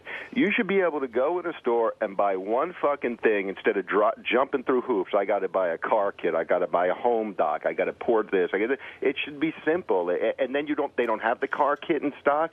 It's so frustrating. And that's if you can get this stuff sometimes. Ralph, now that the merger's done, and now I don't have to testify for hearings, I will work in my basement on getting these radios Well, fixed. I've actually been doing that. Would you consider using Ralph as a consultant in any of this? Is there any value in his opinions? My microphones, I can't, You can't my hear. headset's not working. His headset doesn't work. All right, thank you, Ralph. Well, there it is. I'll tell you what we should do, and I'm going to make this offer to you, Mel. In order to get these car dealers up to speed and make it important to them to sell these satellite radios, if I can convince Gina Lynn, the porn star, to date the car dealer that sells the most satellite radios and have my full blown goodness. out sex with her. Let me tell you, you've got the constituency that would be most, wouldn't interested. that work? Based on don't some of the think car Mel dealers can that I go know, out. Yes. that could work, but I can't be involved. You can't be Mel can't involved. go out and but, sell that. I mean, isn't that really where it's at? I think Sex and they money. usually use money as an incentive. I think that's it. Listen, Mel, I've taken up enough of your time. Yeah, get to work. I need to deal with you the really- stock. I mean, that's the Now issue you need now. to deal with the stock. I think people are impressed with what you have done. I know I am.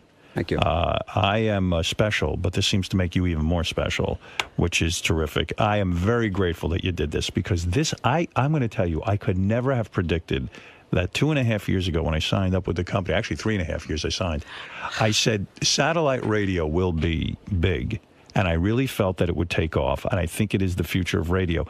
But I never would have thought in 2.5 years the companies would merge. And by the way, in my opinion, and I'm not blowing smoke, but for you, it wouldn't have happened. Right. Because I think the only way it happened was that Sirius became a good competitor to XM because XM was bigger. And had Sirius not been equal to XM, we could not have gotten that done. Will we go down in history together, Mel, you and I, for some of the accomplishments we've had? Now, I'm going back to the terrestrial radio days. It seems every time that we've gotten together, huge successes have happened. True or false? You will go down in history. What about you? I'll be happy to be a footnote. You will only be a footnote. Footnote. I'm okay with that. I'm okay with that, too. I would prefer to go down in history and have you be a footnote. No, but seriously, what a great partnership this has been. It's been great. Honestly, I mean, you're really a terrific guy, and you've done some terrific things. Do you things. think, Howard, sometimes that the other people you've worked for in the past who only tried to hold you back They're and assholes. control you. That's what they decided to do with their time. Well, in the history of Instead Howard's... building a company, they tried to spend their time controlling Mel is the you. only guy I work for who actually said to me, "You're an asset. I can sell your show." He's the only one who could sell it. Mm-hmm. He was the only one who fought for me. Honestly, I've worked for a ton of people. They were all jack-offs. I've said this on the air before, and you'll hear me say it in the History of Howard Stern Part 2, which is a big special coming up. I talk extensively about Mel being the key person in my career. You can't have my kind of career if you don't have somebody backing you up. Right. But And Mel always backed me up. For full disclosure, in the History of Howard Stern Part 2, which I was interviewed for, I tell the story about how you wanted to be syndicated into more markets than I wanted to do it. That's true. And you and Don convinced me to do it against my better judgment at that time. So I talk in about fairness, stuff like that, but the bottom line is we always figured stuff out together and moved forward and moved And my ahead. point is, you were always Howard. These so-called business people who were the general managers of the stations before never understood what they had in their hands. And I wonder if they now sit around kicking themselves because you passed through their fingers. Oh, yeah, you've been great for me. I mean, and I tell everyone, and I say it, and I don't want to get into a love fest, but the fact of the matter is you're terrific. Congratulations. And I'm going to tell you something about me. I am so fired up now because these scumbags at terrestrial radio, they haven't suffered enough yet. They sat and fought against this thing. Now you've got now real you're pissed competition. Even more. You're even I more am pissed. so pissed off now. I wasn't pissed off. They had a sleeping lion. I was fat and full. But I'm going to tell you something. I got an enemy now. Now you got a fire in your this belly. terrestrial radio deserves to compete now. Now, because they have a strong satellite competitor, they're going to have to sit there and figure out how to make their product better. You see, this is the point. Now there's competition. Ridiculous. Now there is real competition. You're going to have to figure out how to beat us and make your programming better than ours. And I got to tell you something. You are in big trouble. Don't have a lot of faith that you can We do that. are fired up. I'm fired. I don't know about anybody else. I'm fired up. What? Well, you know what, really, Howard? I mean, really, when you think about it, he's right. You came into a company, you signed on, it had 650,000 subscribers. Was that Mel roaring in the background? That was Mel. I heard Mel him. is a It was Mel. He's big going one. wild. He loves when I get fired up. Listen But to him. listen to this. And when you signed on, that was the big question. Will he even make a difference? Will he have any impact at all? There'll be a difference. You wait and see. You wait and see who wins. in my opinion, the untold story when this merger is done is the impact that you had on getting this done. And 50 years from now. Did you take And a can meeting? you believe this? What is it called? A museum of broadcasting, or what? The Hall of Fame. So-called Broadcasting Hall of Fame.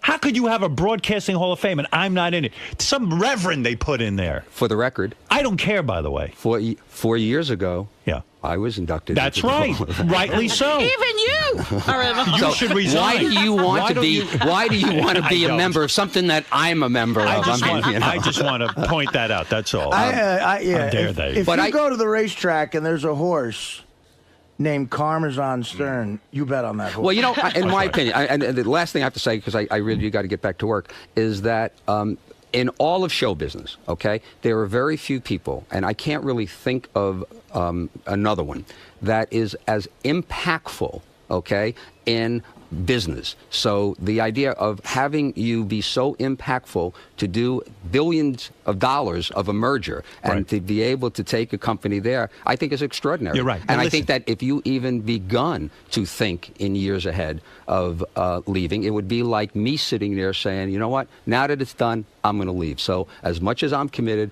I'm assuming, Howard, that you're committed. I am committed to this company. You know that. There are people that have lifetime subscriptions, and I think you have to have a lifetime. You need a lifetime contract. If I loved my fans If and you this cared- company, I would be here forever. Let me tell you something. You're absolutely Your right. legacy is not cemented yet. Maybe if you stayed a little while. Admit it, Mel. That shithead Imus, he couldn't bring over 3 people to satellite radio. Maybe if you committed longer, you would one day get inducted into that Hall of Fame. And I'll do. If I have to buy the Hall of Fame, I will buy the Hall of Fame. Always sucks me in. Let me tell you what I'm doing. I am commissioning a statue of Mel for this studio. I am going to get a top artist. And Gary will roll it in here, and you will have an honorary place here in this studio. I have not done that for anyone. It's impressive. And you will have your statue. And wait till you see it. Quickly, Gary, order me a bust. All right, listen, Mel, applause. Yes. Congratulations and kudos. You have done it, my friend. Thank you. And you, aside from being a dog lover, are a people lover and committed to this company, and I admire your accomplishment. I love what you've done. Congratulations. And for the government to make you wait 18 months and to make all of us wait 18 months was a sin, but you got it done. And again, you're a winner. You're not a loser. If anyone calls you a loser, they're wrong. You're a winner. Go out of here knowing. All right. What are you going to do? Are you going to celebrate? Well, no. Did you open champagne? Did not. What I'm doing is I got a busy day today because, as I said, this is the first press that I'm doing, and I got a few things that I have to do in that regard. I'm talking to employees at 10:30. I'm going to XM again tomorrow. Are they nervous or something? No, Is that why they you have to shouldn't go be. over there? No, They shouldn't be, I just right. want to learn more about it. Are they going to stay in Washington? That we're going to have a huge facility and continue to operate in Washington. You know, we have about 1,000 employees. They have a little over 1,000 employees. We're going to operate in both places. Purpose is to learn more about XM so I can integrate the company in a smooth way. And I will have a glass of champagne or more on Saturday. Excellent. We welcome our brothers at XM to the company, and this is terrific. And congratulations. Mr. Karmazin. Yes. So how does it feel to have this huge weight lifted off your shoulders? Well, the weight is still on my shoulders because, number one, we have to make the merger work, and we have to prove that it was the right decision to do it. So just getting the approval is the first step. Making it work is more important. And then we have to create the value for shareholders who own our company. So I think we still got an awful lot of work to do. And now, what does this merger mean for the world of Howard Stern? I think that more people will be able to, listen to Howard Stern show every day. There are an awful lot of people who bought General Motors vehicles because they wanted that car, and unfortunately, they're not able to get Sirius there. Where shortly and within a few months, they'll be able to get Howard Stern. So I think it means, more people to be able to listen to Howard Stern. All right, sounds good. Great. Congratulations. The greatest of all time. I'm coming to see my main man, Howard Stern. We're going to talk straight talk, get it right, get it real, talk about HulkHogan.com, my energy granules, about the wife that's running crazy with a 19-year-old, the 50-year-old wife that's going nuts with a 19-year-old. We're going to talk about everything under the sun, wrestling, you name it. We're going to talk about Pam Anderson's legs. We're going to talk about everything. So what you going to do when Hulk Hogan, the greatest of all time, and Howard Stern run wild on you, brother? Hulk Hogan is here. See Hulk on American Gladiators Monday nights at 8 o'clock on NBC. Yes, he's hosting that with Layla Ali, I think. That's Muhammad Ali's daughter? Yeah, the boxer. I think she's kind of cute. She was on that Dancing with the Stars that you love so much. Hey, there he is. Look how big he is. But you know what? He looks smaller. Represent your boy, man. I like that boy. Bubba Army.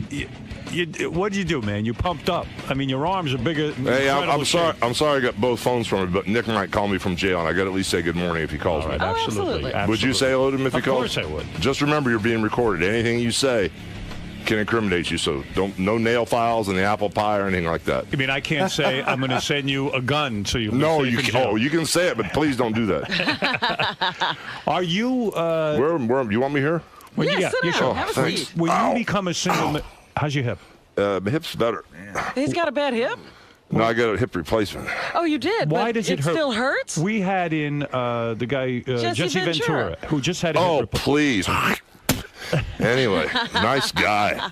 Well, he said he felt bad for you as a father, but he did badmouth you. He said he's brutal. He said you ratted him out to Vince McMahon. He's so full of shit. You're Is he? anti-union, Dude, let me apparently. tell you something. Jesse has worked on these stories for 30 years. He has a lot He's of. finally got him. Jesse knows just a little bit about a whole lot of things. Right.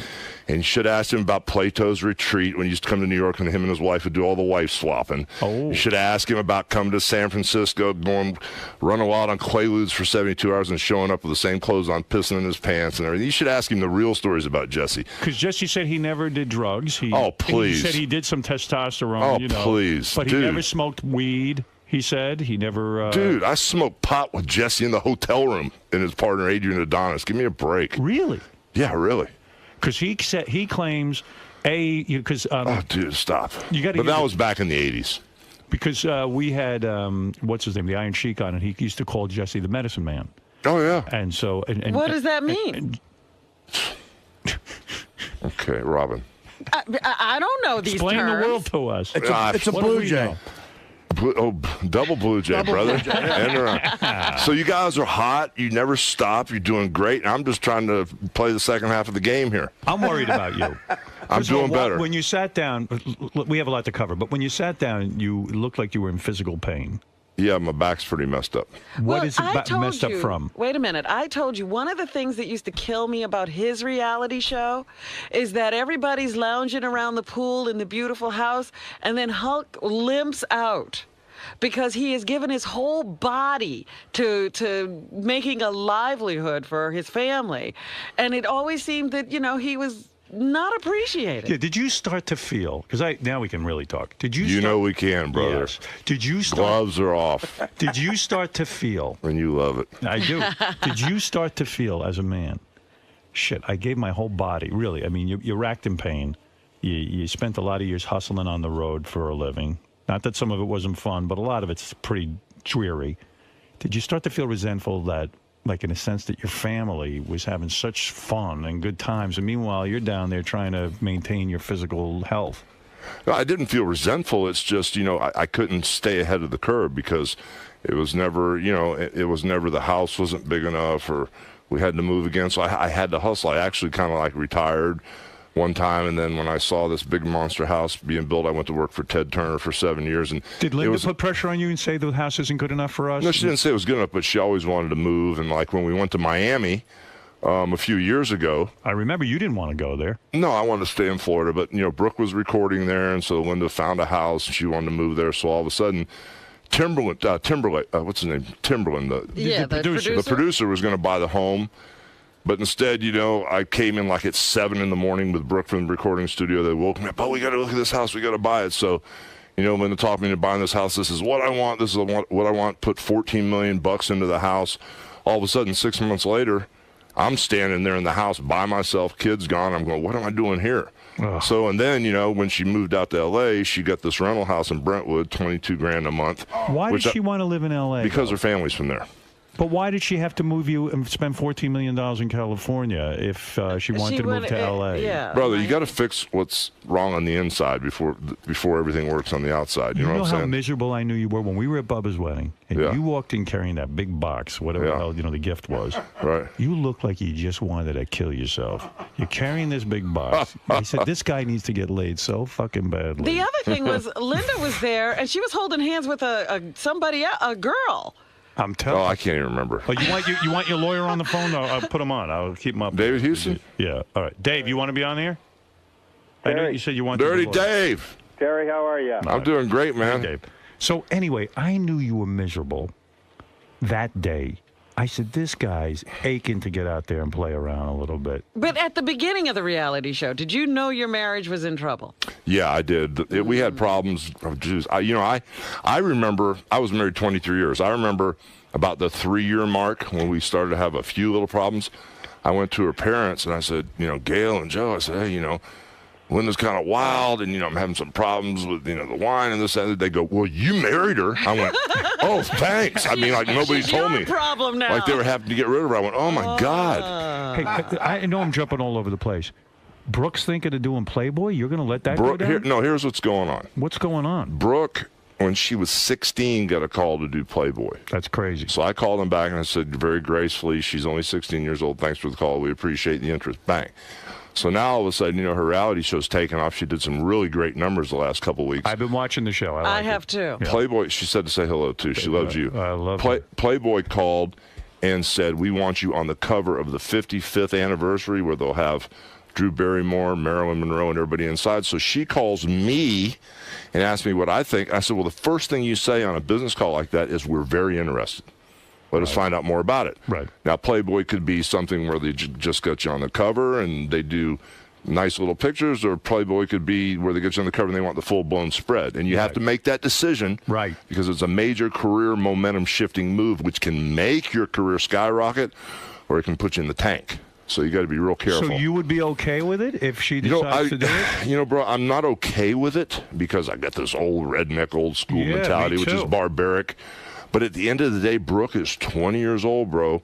And I did this whole bluffing act of don't talk to Brooke, don't look at her until she was 18. Right. But I'm pretty easy, bro. I'm not like a double standard guy. I mean, I can't, run the game one way, then have the rules different for somebody else. But I said, Brooke, you really have to think this through and make the right decision. Timing-wise? Would you look at the pictorial? No, hell no. You would never want to see your daughter. No. But God, you put suntan lotion on her butt. Yeah, well, I put baby lotion on her butt when she was a baby, too. She's my daughter. You're catching a lot of shit for that, right? You know what? That's all. You know what? It's in the bottom of somebody's birdcage the next day. Who gives a shit anyway? But at the end of the day, if Brooke makes that choice, I'll support her.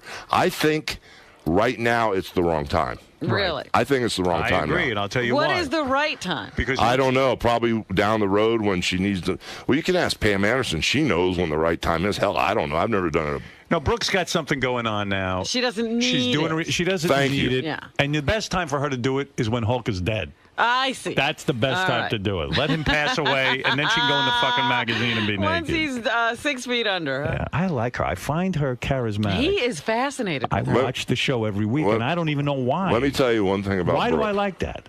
I got to tell you one thing about Brooke. She is the most honest, pure, nicest person. She doesn't have a bad bone in her body. She is loyal to a fault. You think the guy she could that be... ends up with her? Yeah, but hold it. You What? think she could be a good wife? She's been spoiled her whole life. No, you bro, have she hasn't been spoiled. Yeah, you have given her a lifestyle. You forget. You've given her an incredible lifestyle. She's used to getting whatever she wants. She lives in a luxury Brother, condo. she works her ass off. Yes, but still, she's going to expect some guy to take care of her the way you do. And you take care of her. Well, why would you unbelievably. marry somebody and lower your standards or even make a lateral move? Did you ever have to spank her when she was a kid? This is the truth, the honest truth. When she was like, she still had diapers on. Right. And I don't know if she was 2 years old or how old she was, but I was packing my wrestling bag trying to get ready to do another Vince McMahon extravaganza. And every time I'd pack my bag, she'd take something out. I'd put something in, she'd take a knee pad out. I'd put a boot in, she'd take a boot out. And I hit her on the butt on the poopy diaper. Right. And I still never heard the end of it. I mean, I smacked her one time on the ass, and she still talks about it. I would have to spank her. You know what? I'm looking at you're his brutal. finger, and he has a tattoo. Oh, I'm getting that removed. What is that? That's my wife's name, Linda. Uh-huh. Oh, on your ring finger? Yeah, I'm getting that removed. You know, I'm getting married in a couple of, weeks or so. We need to have a talk. And I'm getting a tattoo. We should talk. Why? Why should we talk? Well, because... You know Because, brother, let me tell you something. Go ahead. 10 years from now, you'll be looking at me going, Hogan, we should have had that talk, brother. Really? Yeah. We should have had that talk. And I know Beth's a great girl. She is. She's an awesome girl, but still, man, you know. You think love can't work? I didn't say love can't Are work. you I that say why sour? mess love up with marriage? No, I'm not that sour. Well, maybe you're right. Beth even said that to me last night. She goes, I'm really nervous about getting married. I said, why? She goes, what if it fucks everything up? No doubt, brother. But why does it have to fuck everything up? It doesn't have to. Maybe what could be Beth, there? maybe even Beth, it won't change a thing. But Yeah, but you're saying but if it that, does like- change a thing, cover your ass business-wise. Oh, so what's going on with that now? You're going to get cleaned out. Of course I am. What about Florida law? Luke was in here. Is the divorce in Florida? Is divorce in Florida or California? It's in Florida, but Florida's a no-fault state. But it should be an easy. That's what none of us. Even David's on the phone. That's one of the things we don't understand. It should be just an easy divorce. It wasn't an argument. It wasn't. She's gonna want money, man. Oh, but of course, it wasn't an argument when she filed for divorce. It means I never want to see you, be with you. I'm not in love with you anymore. So I figured. But what caused the divorce? Were you already fucking around, or was she? I know she's fucking around with some 19-year-old pool boy or something. Right? Yeah. Like one of Brooke's friends. Or yeah, that's been a tough one on the kids. Yeah. That is tough. Brooke's not even talking to the mom. No, and kind of it got really crazy because things have kind of like escalated because, first off, when Brooke started dating the kid, she told Brooke she was the boy was 27 years old, which kind of appalled Brooke. Because that's kind of young for a 50-year-old. Oh, hell yeah. Are you flipping out about it psychologically? No, bro, I'm cool with that. I'm way cool with that because I'm not connected with her as far as being in love with her anymore. Yeah, but what the effect it has on the kids. The effect it has on the kids is tough because what really kind of set it off is when Brooke found out how old the guy was. It was a situation where, Brooke was living with me, because there was a bunch of crazy stuff going on, and Brooke finally figured out who both of us were. Mm-hmm. So Brooke's living with me, and all of a sudden, she started packing up a little overnight bag, and I guess Linda had talked about spending the whole day and night with Brooke. So Brooke didn't want to upset me, and when she's packing a little bag, she goes, "Oh, Dad, I'm kind of like going to go over and spend the day and the night with Mom." And I think Brooke thought it would roll into like 5 or 6 days, Right. And she didn't want to upset me. I said, "Oh, that's cool." So all of a sudden, when Brooke's packing up, Linda calls and says, "Well, let's just meet for breakfast." Oh. And switch gears. So she says, "Let's meet at the Willdale house, a big house." So Linda goes to the Willdale house.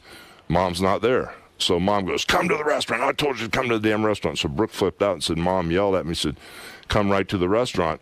I said, "Okay, we'll go meet your mom at the restaurant." Well, what happened was Brooke hung up the phone, and this is the house she grew up in. She wanted to go upstairs and see her room because she hadn't been there for 4 or 5 months and see what clothes were there. And as she walked upstairs to turn left to her room, she looked in Nick's room. Now, Nick's in jail. Right. And when she looked in Nick's room, all Nick's clothes were on the bed. His jewelry was out. When she walked in Nick's room, the computer was on. And she goes, "What the hell?" And all of a sudden, she opened Nick's bathroom door, and there's 2 6'4", 19-year-old boys. She goes, "What are you doing in my house?" And the one kid goes, "I live here. I date your mom." Oh. And Brooke looked at the kid and goes, "You're Charlie Hill. I went to school with you. You're younger than me." So Brooke started shaking and called me. Oh, my God. And I didn't know if it was going to be an Aruba situation. They were going to beat her up or rape her. I don't know what's going on. So I said, "Just tell them you're calling the cops." They left, and as Charlie walked out, he clicked off on Nick's computer. So I mean, the invasion of privacy to put your daughter in that situation. And Linda got pissed at Brooke and said, "Brooke ransacked the house. This is the house she grew up in." Wow. So now Linda doesn't talk to Brooke anymore. And then do you think this is all a result of the reality show? Would you, if you had No, to do bro, it there over were again? problems before the reality show. So the reality, you don't blame the reality show. You don't feel like it was a mistake. No. I mean, things were going to turn out the way they turned out. Everybody wanted to do the reality show. It put extra pressure on, but there were already problems with Lynn and I for the last 10, 12 years before that. It was a nightmare. I mean, Linda. Why didn't you get out sooner? Because for the same old story for the kids, brother. For the kids. Do you think it was good for the kids? You staying Not together? now. Not now. I don't. In retrospect, everyone always now says I that. realize that the kids. It would be better off for the kids to be from a broken home than be in one. Mm-hmm. And now that I really see it, and there were things like, just sometimes I would get these crazy cheap shots when I'd talk to Brooke and say, "Brooke, what do you think I should do?" She goes, "Dad, Mom doesn't love you anymore." That's tough coming from your kid. Were you not having sex for the last 10, 12 years with your wife? It was off and on, but it was very rare. Very rare. And here you are, And you're Hulk Hogan. I mean, you can get laid. Stop. I mean, you can, right?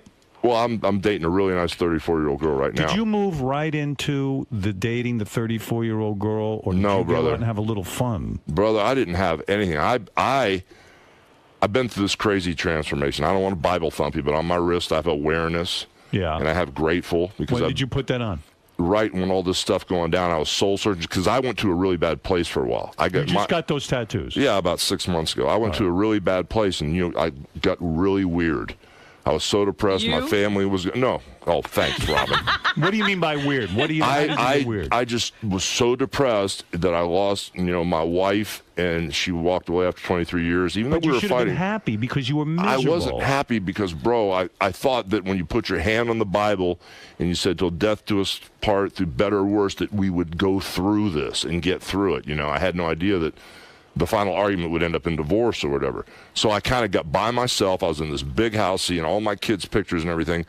And with nobody in there, your mind starts playing games on you. Right. You start drinking a few beers, and you and you get a little weird. Were you thinking you were going to kill yourself? I had some weird thoughts. No shit. I had some weird. But Did you take a gun out and try to kill yourself? No, I didn't take a gun out and try to kill myself. I had a gun in the house. I've got a permit. I've never shot the gun, never brandished the gun, never anything. But the gun is there, and the thought process goes through your head. But at the end of the day, the overriding thought is your kids. And so you go through this huge depression. And, I started praying. Well, I was praying the last couple of New Years to be happy. That's all I wanted to be, was happy. And all of a sudden, I got sick and tired of being sick and tired. I kind of just snapped out of it. And what happened Who is... did you turn to during these times? Did you go to a psychiatrist? No, I didn't. I just talked to a bunch of friends. And Who? Bubba? Did you Here's talk the to Bubba? deal. Here's the deal. Did he start in with you? Who? Bubba. Did you talk Oh, yeah, to him? Bubba helped me a lot, He did man. help you a lot. I actually He's a good guy, Bubba. Yeah, he's a great guy. I actually moved in with him for a while just so he was worried about me. He says, come stay at my house. But what happened... How was that? Did you see Heather naked? No, you did not. Not even during that time. But that was tough because when I was staying with Bubba, every morning I'd come down and I'd see his 2 kids, so that was tough. Right. And all of a sudden, now you're living in Bubba's house. You're not with your family. That is depressing. Yeah, but that's okay. But Bubba were has you a boy and a girl, and, you I'm weren't sure getting- that reminded you. And you weren't going out and meeting girls at that point? I was going out and drinking and running around, but I was too depressed How to talk long to did it anybody. take you from the time that you and your wife said, okay, that's it, it's over, I'm moving out? How long did it take you before you start dating? Do you wait an hour, a half hour? How long do you wait?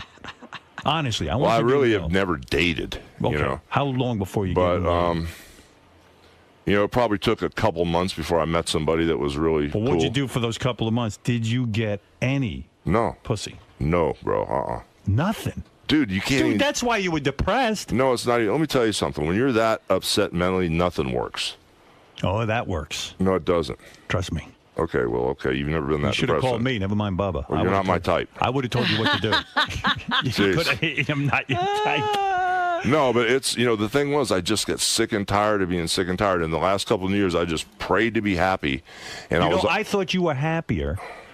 Like when I see you at the wedding, when you're hanging out with your daughter and your son, you were way happier, felt way younger, way more forceful than when you were standing next to your wife. Yeah. Well, let me tell you what happened to me. I actually didn't think I could go to this buyer's meeting and sales meeting for Walmart. Right. And I had Hogan Energy in Walmart. And all of a sudden, I went to Texas. I didn't think I'd go, and I spent 2 days there talking to the buyers and everything about Hogan Energy. And on the way back on the plane, I was moaning and complaining to some guy in first class, and this lady tapped me on the shoulder. She goes, "You need this book." And all of a sudden, I looked at my watch. I had like an hour on the plane, so I can read real slow in microscope a script, a 100-page script, and take 8 hours, like I'm blocking it and shooting every scene. Right. Or I can speed read through a 100-page script in like 20 minutes. So I started speed reading through this book, and I saw what it was. I broke a sweat. I went, oh, my God, I don't want to give this book back. And as I was reading it and flipping out, right when the landing gear was going down, the lady goes, keep the book. And the What book is the was book? The Secret.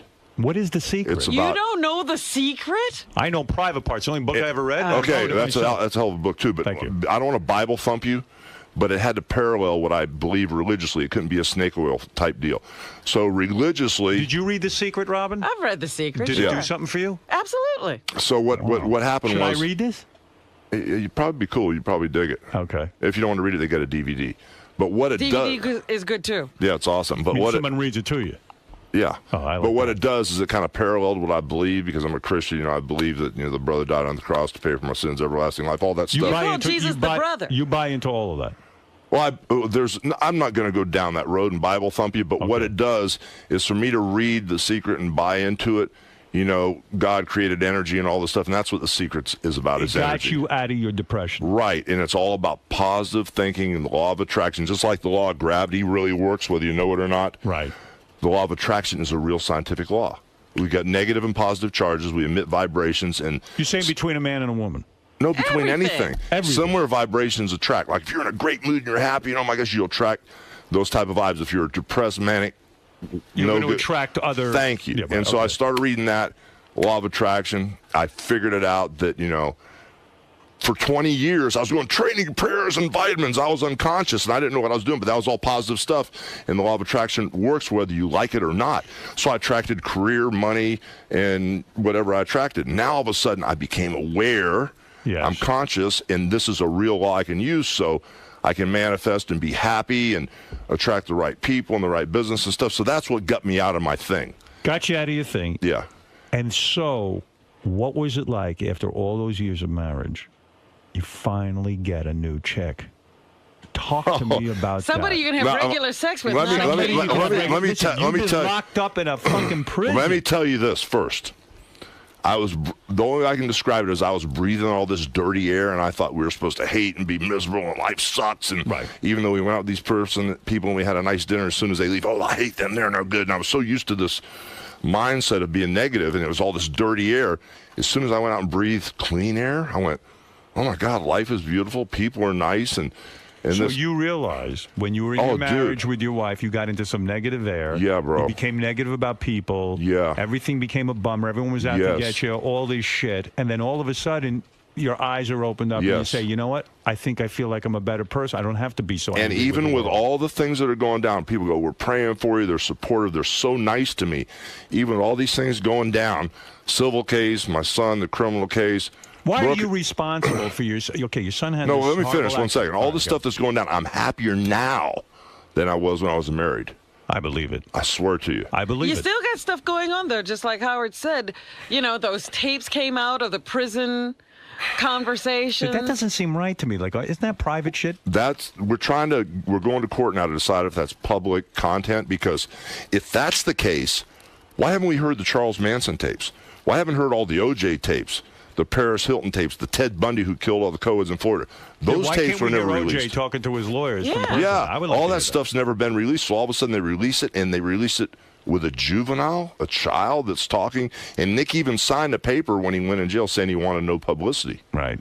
So the Pinellas County legal team made this decision to release the tapes. Now, is this the most painful thing you ever went through in your life, seeing your son be in jail? Yeah, bro. It's this brutal. is the worst, right? But he's doing better. He's doing better because he was sentenced to. First off, everybody that ever had reckless driving, serious bodily injury, or reckless driving and vehicular homicide where the person died when they're under 18, they always get probation. Right. But Nick got sentenced to 8 months minimum security, and the truth is we didn't realize he was going to get put to jail, but he took it like a man. He was accountable. He was responsible. He didn't even turn around and look at me when he got sentenced, which killed me. He just took it like a man. He went in thinking he was getting minimum security. They took him to an adult prison and put him in solitary confinement. Wow. I mean, this isn't just maximum security where, the murderers and the rapists, hang out. This is where the murderers and the rapists fight each other and attack the guards. They put him to solitary confinement to punish him. Could you give him any advice about prison? Could you say to him, here's how you're going to remain mentally tough? We read, bro, and when he could get to a phone, we read. I got him dialed into the being positive and walking in the spirit of Christ, brother, and it got him through it because most people who go into solitary confinement, the hardened criminals, after 48 or 72 hours, they file an emergency injunction to get them out because they mentally start to unravel. Right. Nick lasted 28 days, bro. Wow. And it was for the reading and just being positive and just knowing that, you have to be present and in this moment because the past doesn't exist. It's over. In the future, you look to that for salvation. But being in the moment, this is the only moment we ever have had or ever will have is this moment. Right. But and I said, you got to be grateful for where you're at. But why are you financially responsible? If your son screws up, why do you have to be on the line financially in a civil suit? I don't understand why. Well, it's me and my wife. Right. Like why? And she doesn't think she's responsible.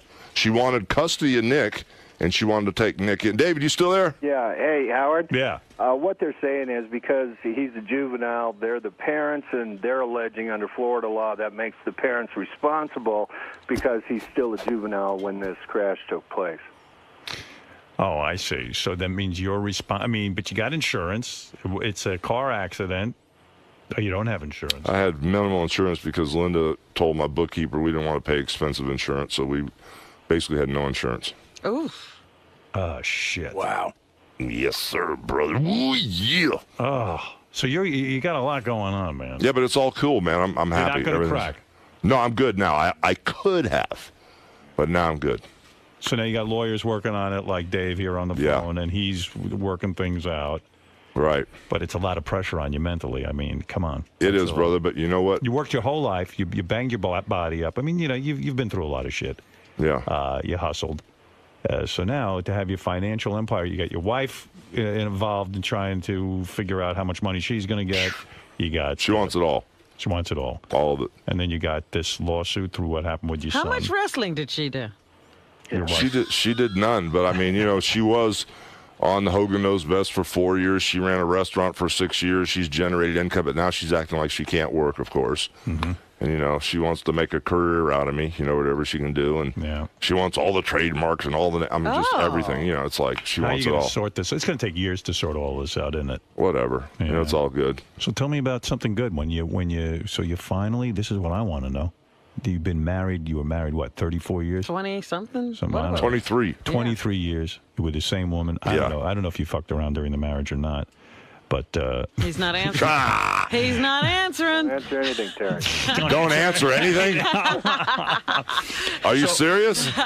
No, wait a second. Are you serious, David? Yeah, no, you can answer other things. Other things. Don't answer that? Of course not.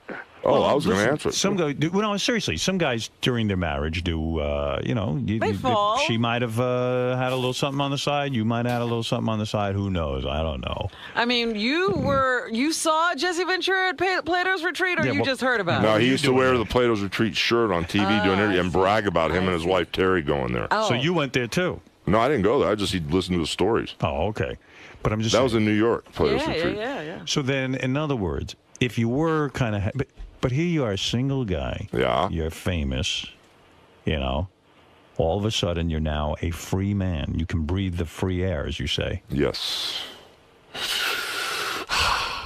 Is the chick the one that kind of looks a little bit like your ex-wife? Looks a little bit like Brooke? She got the blonde hair. You know what they say?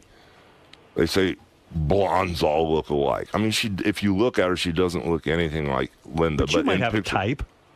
Oh yeah, well I was attracted to her because I was stumbling around this health food store, Nature's Food Patch. I was stumbling around, and all of a sudden, I was looking for these animal crackers. Right. Because I love these organic animal crackers, and I couldn't find the damn things. And here's this blonde-haired girl in the aisle, and I said, "Excuse me, do you work here?" She goes, "No." I said, "Well, do you know where the animal crackers are?" And I looked at her eyes because my eyes look like they're always bleeding. I'm so tired and they're irritated, and I need some surgery on them to clean them up. There's these little things from the sunspots that I've got. And I said, "Why are your eyes so white? I've never seen anybody's eyes so white." I thought maybe she was on something. I didn't know. Right. She goes, "No, I just eat all organic food, and here's the animal crackers." So. And I just remember talking to this girl, and she had this aura about her, this positive vibe. How did you get her number? I didn't. And then about 2 weeks later, I ran into her in that same health food store again, but this time... Did you go back looking for her? No, I didn't. I was walking around with my tail between my legs depressed. And about 2 weeks later, I went back and ran into her again. But this time, not only did I notice her eyes, I noticed her booty, too, and everything else. Yeah. And I started talking to her, and she was an artist, and this and that and the other, and she worked at Delta for 8 years, and she'd seen me in Cincinnati, and she'd seen me in the Tampa airport, and we started talking. So I asked her for a number. So you ask her for the number, you call her up. Right. Now, where does the famous Hulk Hogan go with a chick on a date? I mean, you're going to be observed by everyone. You got to go be on. No, I didn't go on a date, man. I just went by her house and hung out with her. And you went to the house and hung out. Yeah.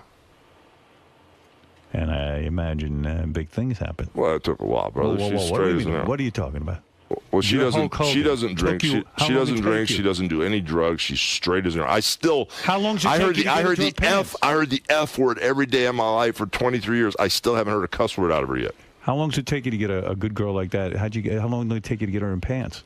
Dude, I ain't going there. What are you talking about? I ain't going there. You figure it out. You know the answers to everything. 2 weeks. 2 weeks. Quicker. Son of a bitch. No kidding. You still have it. She wanted it. So you spent a lot of time making out, this kind of thing, a little bit of romance. That must have been fun. Let's say in a week. It's different. All of a sudden now, you're inside a new woman. Is it the greatest? Stop. Come on, let's be honest. Stop. Was it the greatest? Was it unbelievable? She's awesome. She's awesome. That's all I can say. And She's you're awesome. going to stay with her. You're going to get into another long-term relationship? But everything in this world is a run. Some people have little, like in the wrestling business, how long was your run in New York? Well, I was in New York a couple months. Well, Hogan, how long was your run in New York? So you don't 20 know. years. You know, I take it one day at a time. She's awesome. Did you tell her you just got out of a long marriage and you're going to be fucking other women? Did you tell her that? No, I didn't You did tell her not that. discuss that with her? No, I'm not that type of guy. If I'm locked in with somebody, I'm all the way in or all the way out. You are? Yes, I am. All the way I in or all the respect way. that. All the way in I or all the way out. respect that. You know what I And have to she's ask? awesome. You need a period of time, though, where you're going to go out, whether it be 6, 7 months, maybe a year. How long after you and Are these Linda Howard split? Stern's- Wait a minute. Yeah. How Are long these after Howard you Stern's and Linda rules? split did you get into this relationship? A couple of months, he said. Well, no, that's after she filed for divorce. Linda split a long time before that. Oh. Linda left me in Miami and took off Oh, I didn't know. and split and went and rented a house in Brentwood, and I wasn't welcome to that rental house. Oh. I bet you don't even remember now what it was like to make love to Linda. I don't even remember the last time I was with her. Wow. It's been that long. Jesus. So now what are we going to do about Bubba? Bubba? What do you Bubba's mean? rolling. Bubba's weight. Oh. Hey, yeah. Where is your role in all of this? Well, he's got his own gym now. You get his own in gym. Tampa. He's twice the size of when I last saw him. The And- guy is 500 pounds probably now. No, he's not 500 What is he, pounds. 400? I don't know. No, he's not. But he started working out again. He's getting back on track. Is he? Yeah, he is, and he's rolling. You got to He's rolling. motivate this guy. Yeah, well, when he was working out with me every day, He was good. now I can't even work out my own gym at my house. What kills me, you talk about my wife and this 19-year-old guy. First off, Linda in that Tampa area, nobody likes her because she's been mean to everybody. Does that bother you? Because it's a reflection of you, Yeah. too. Yeah, well, not anymore.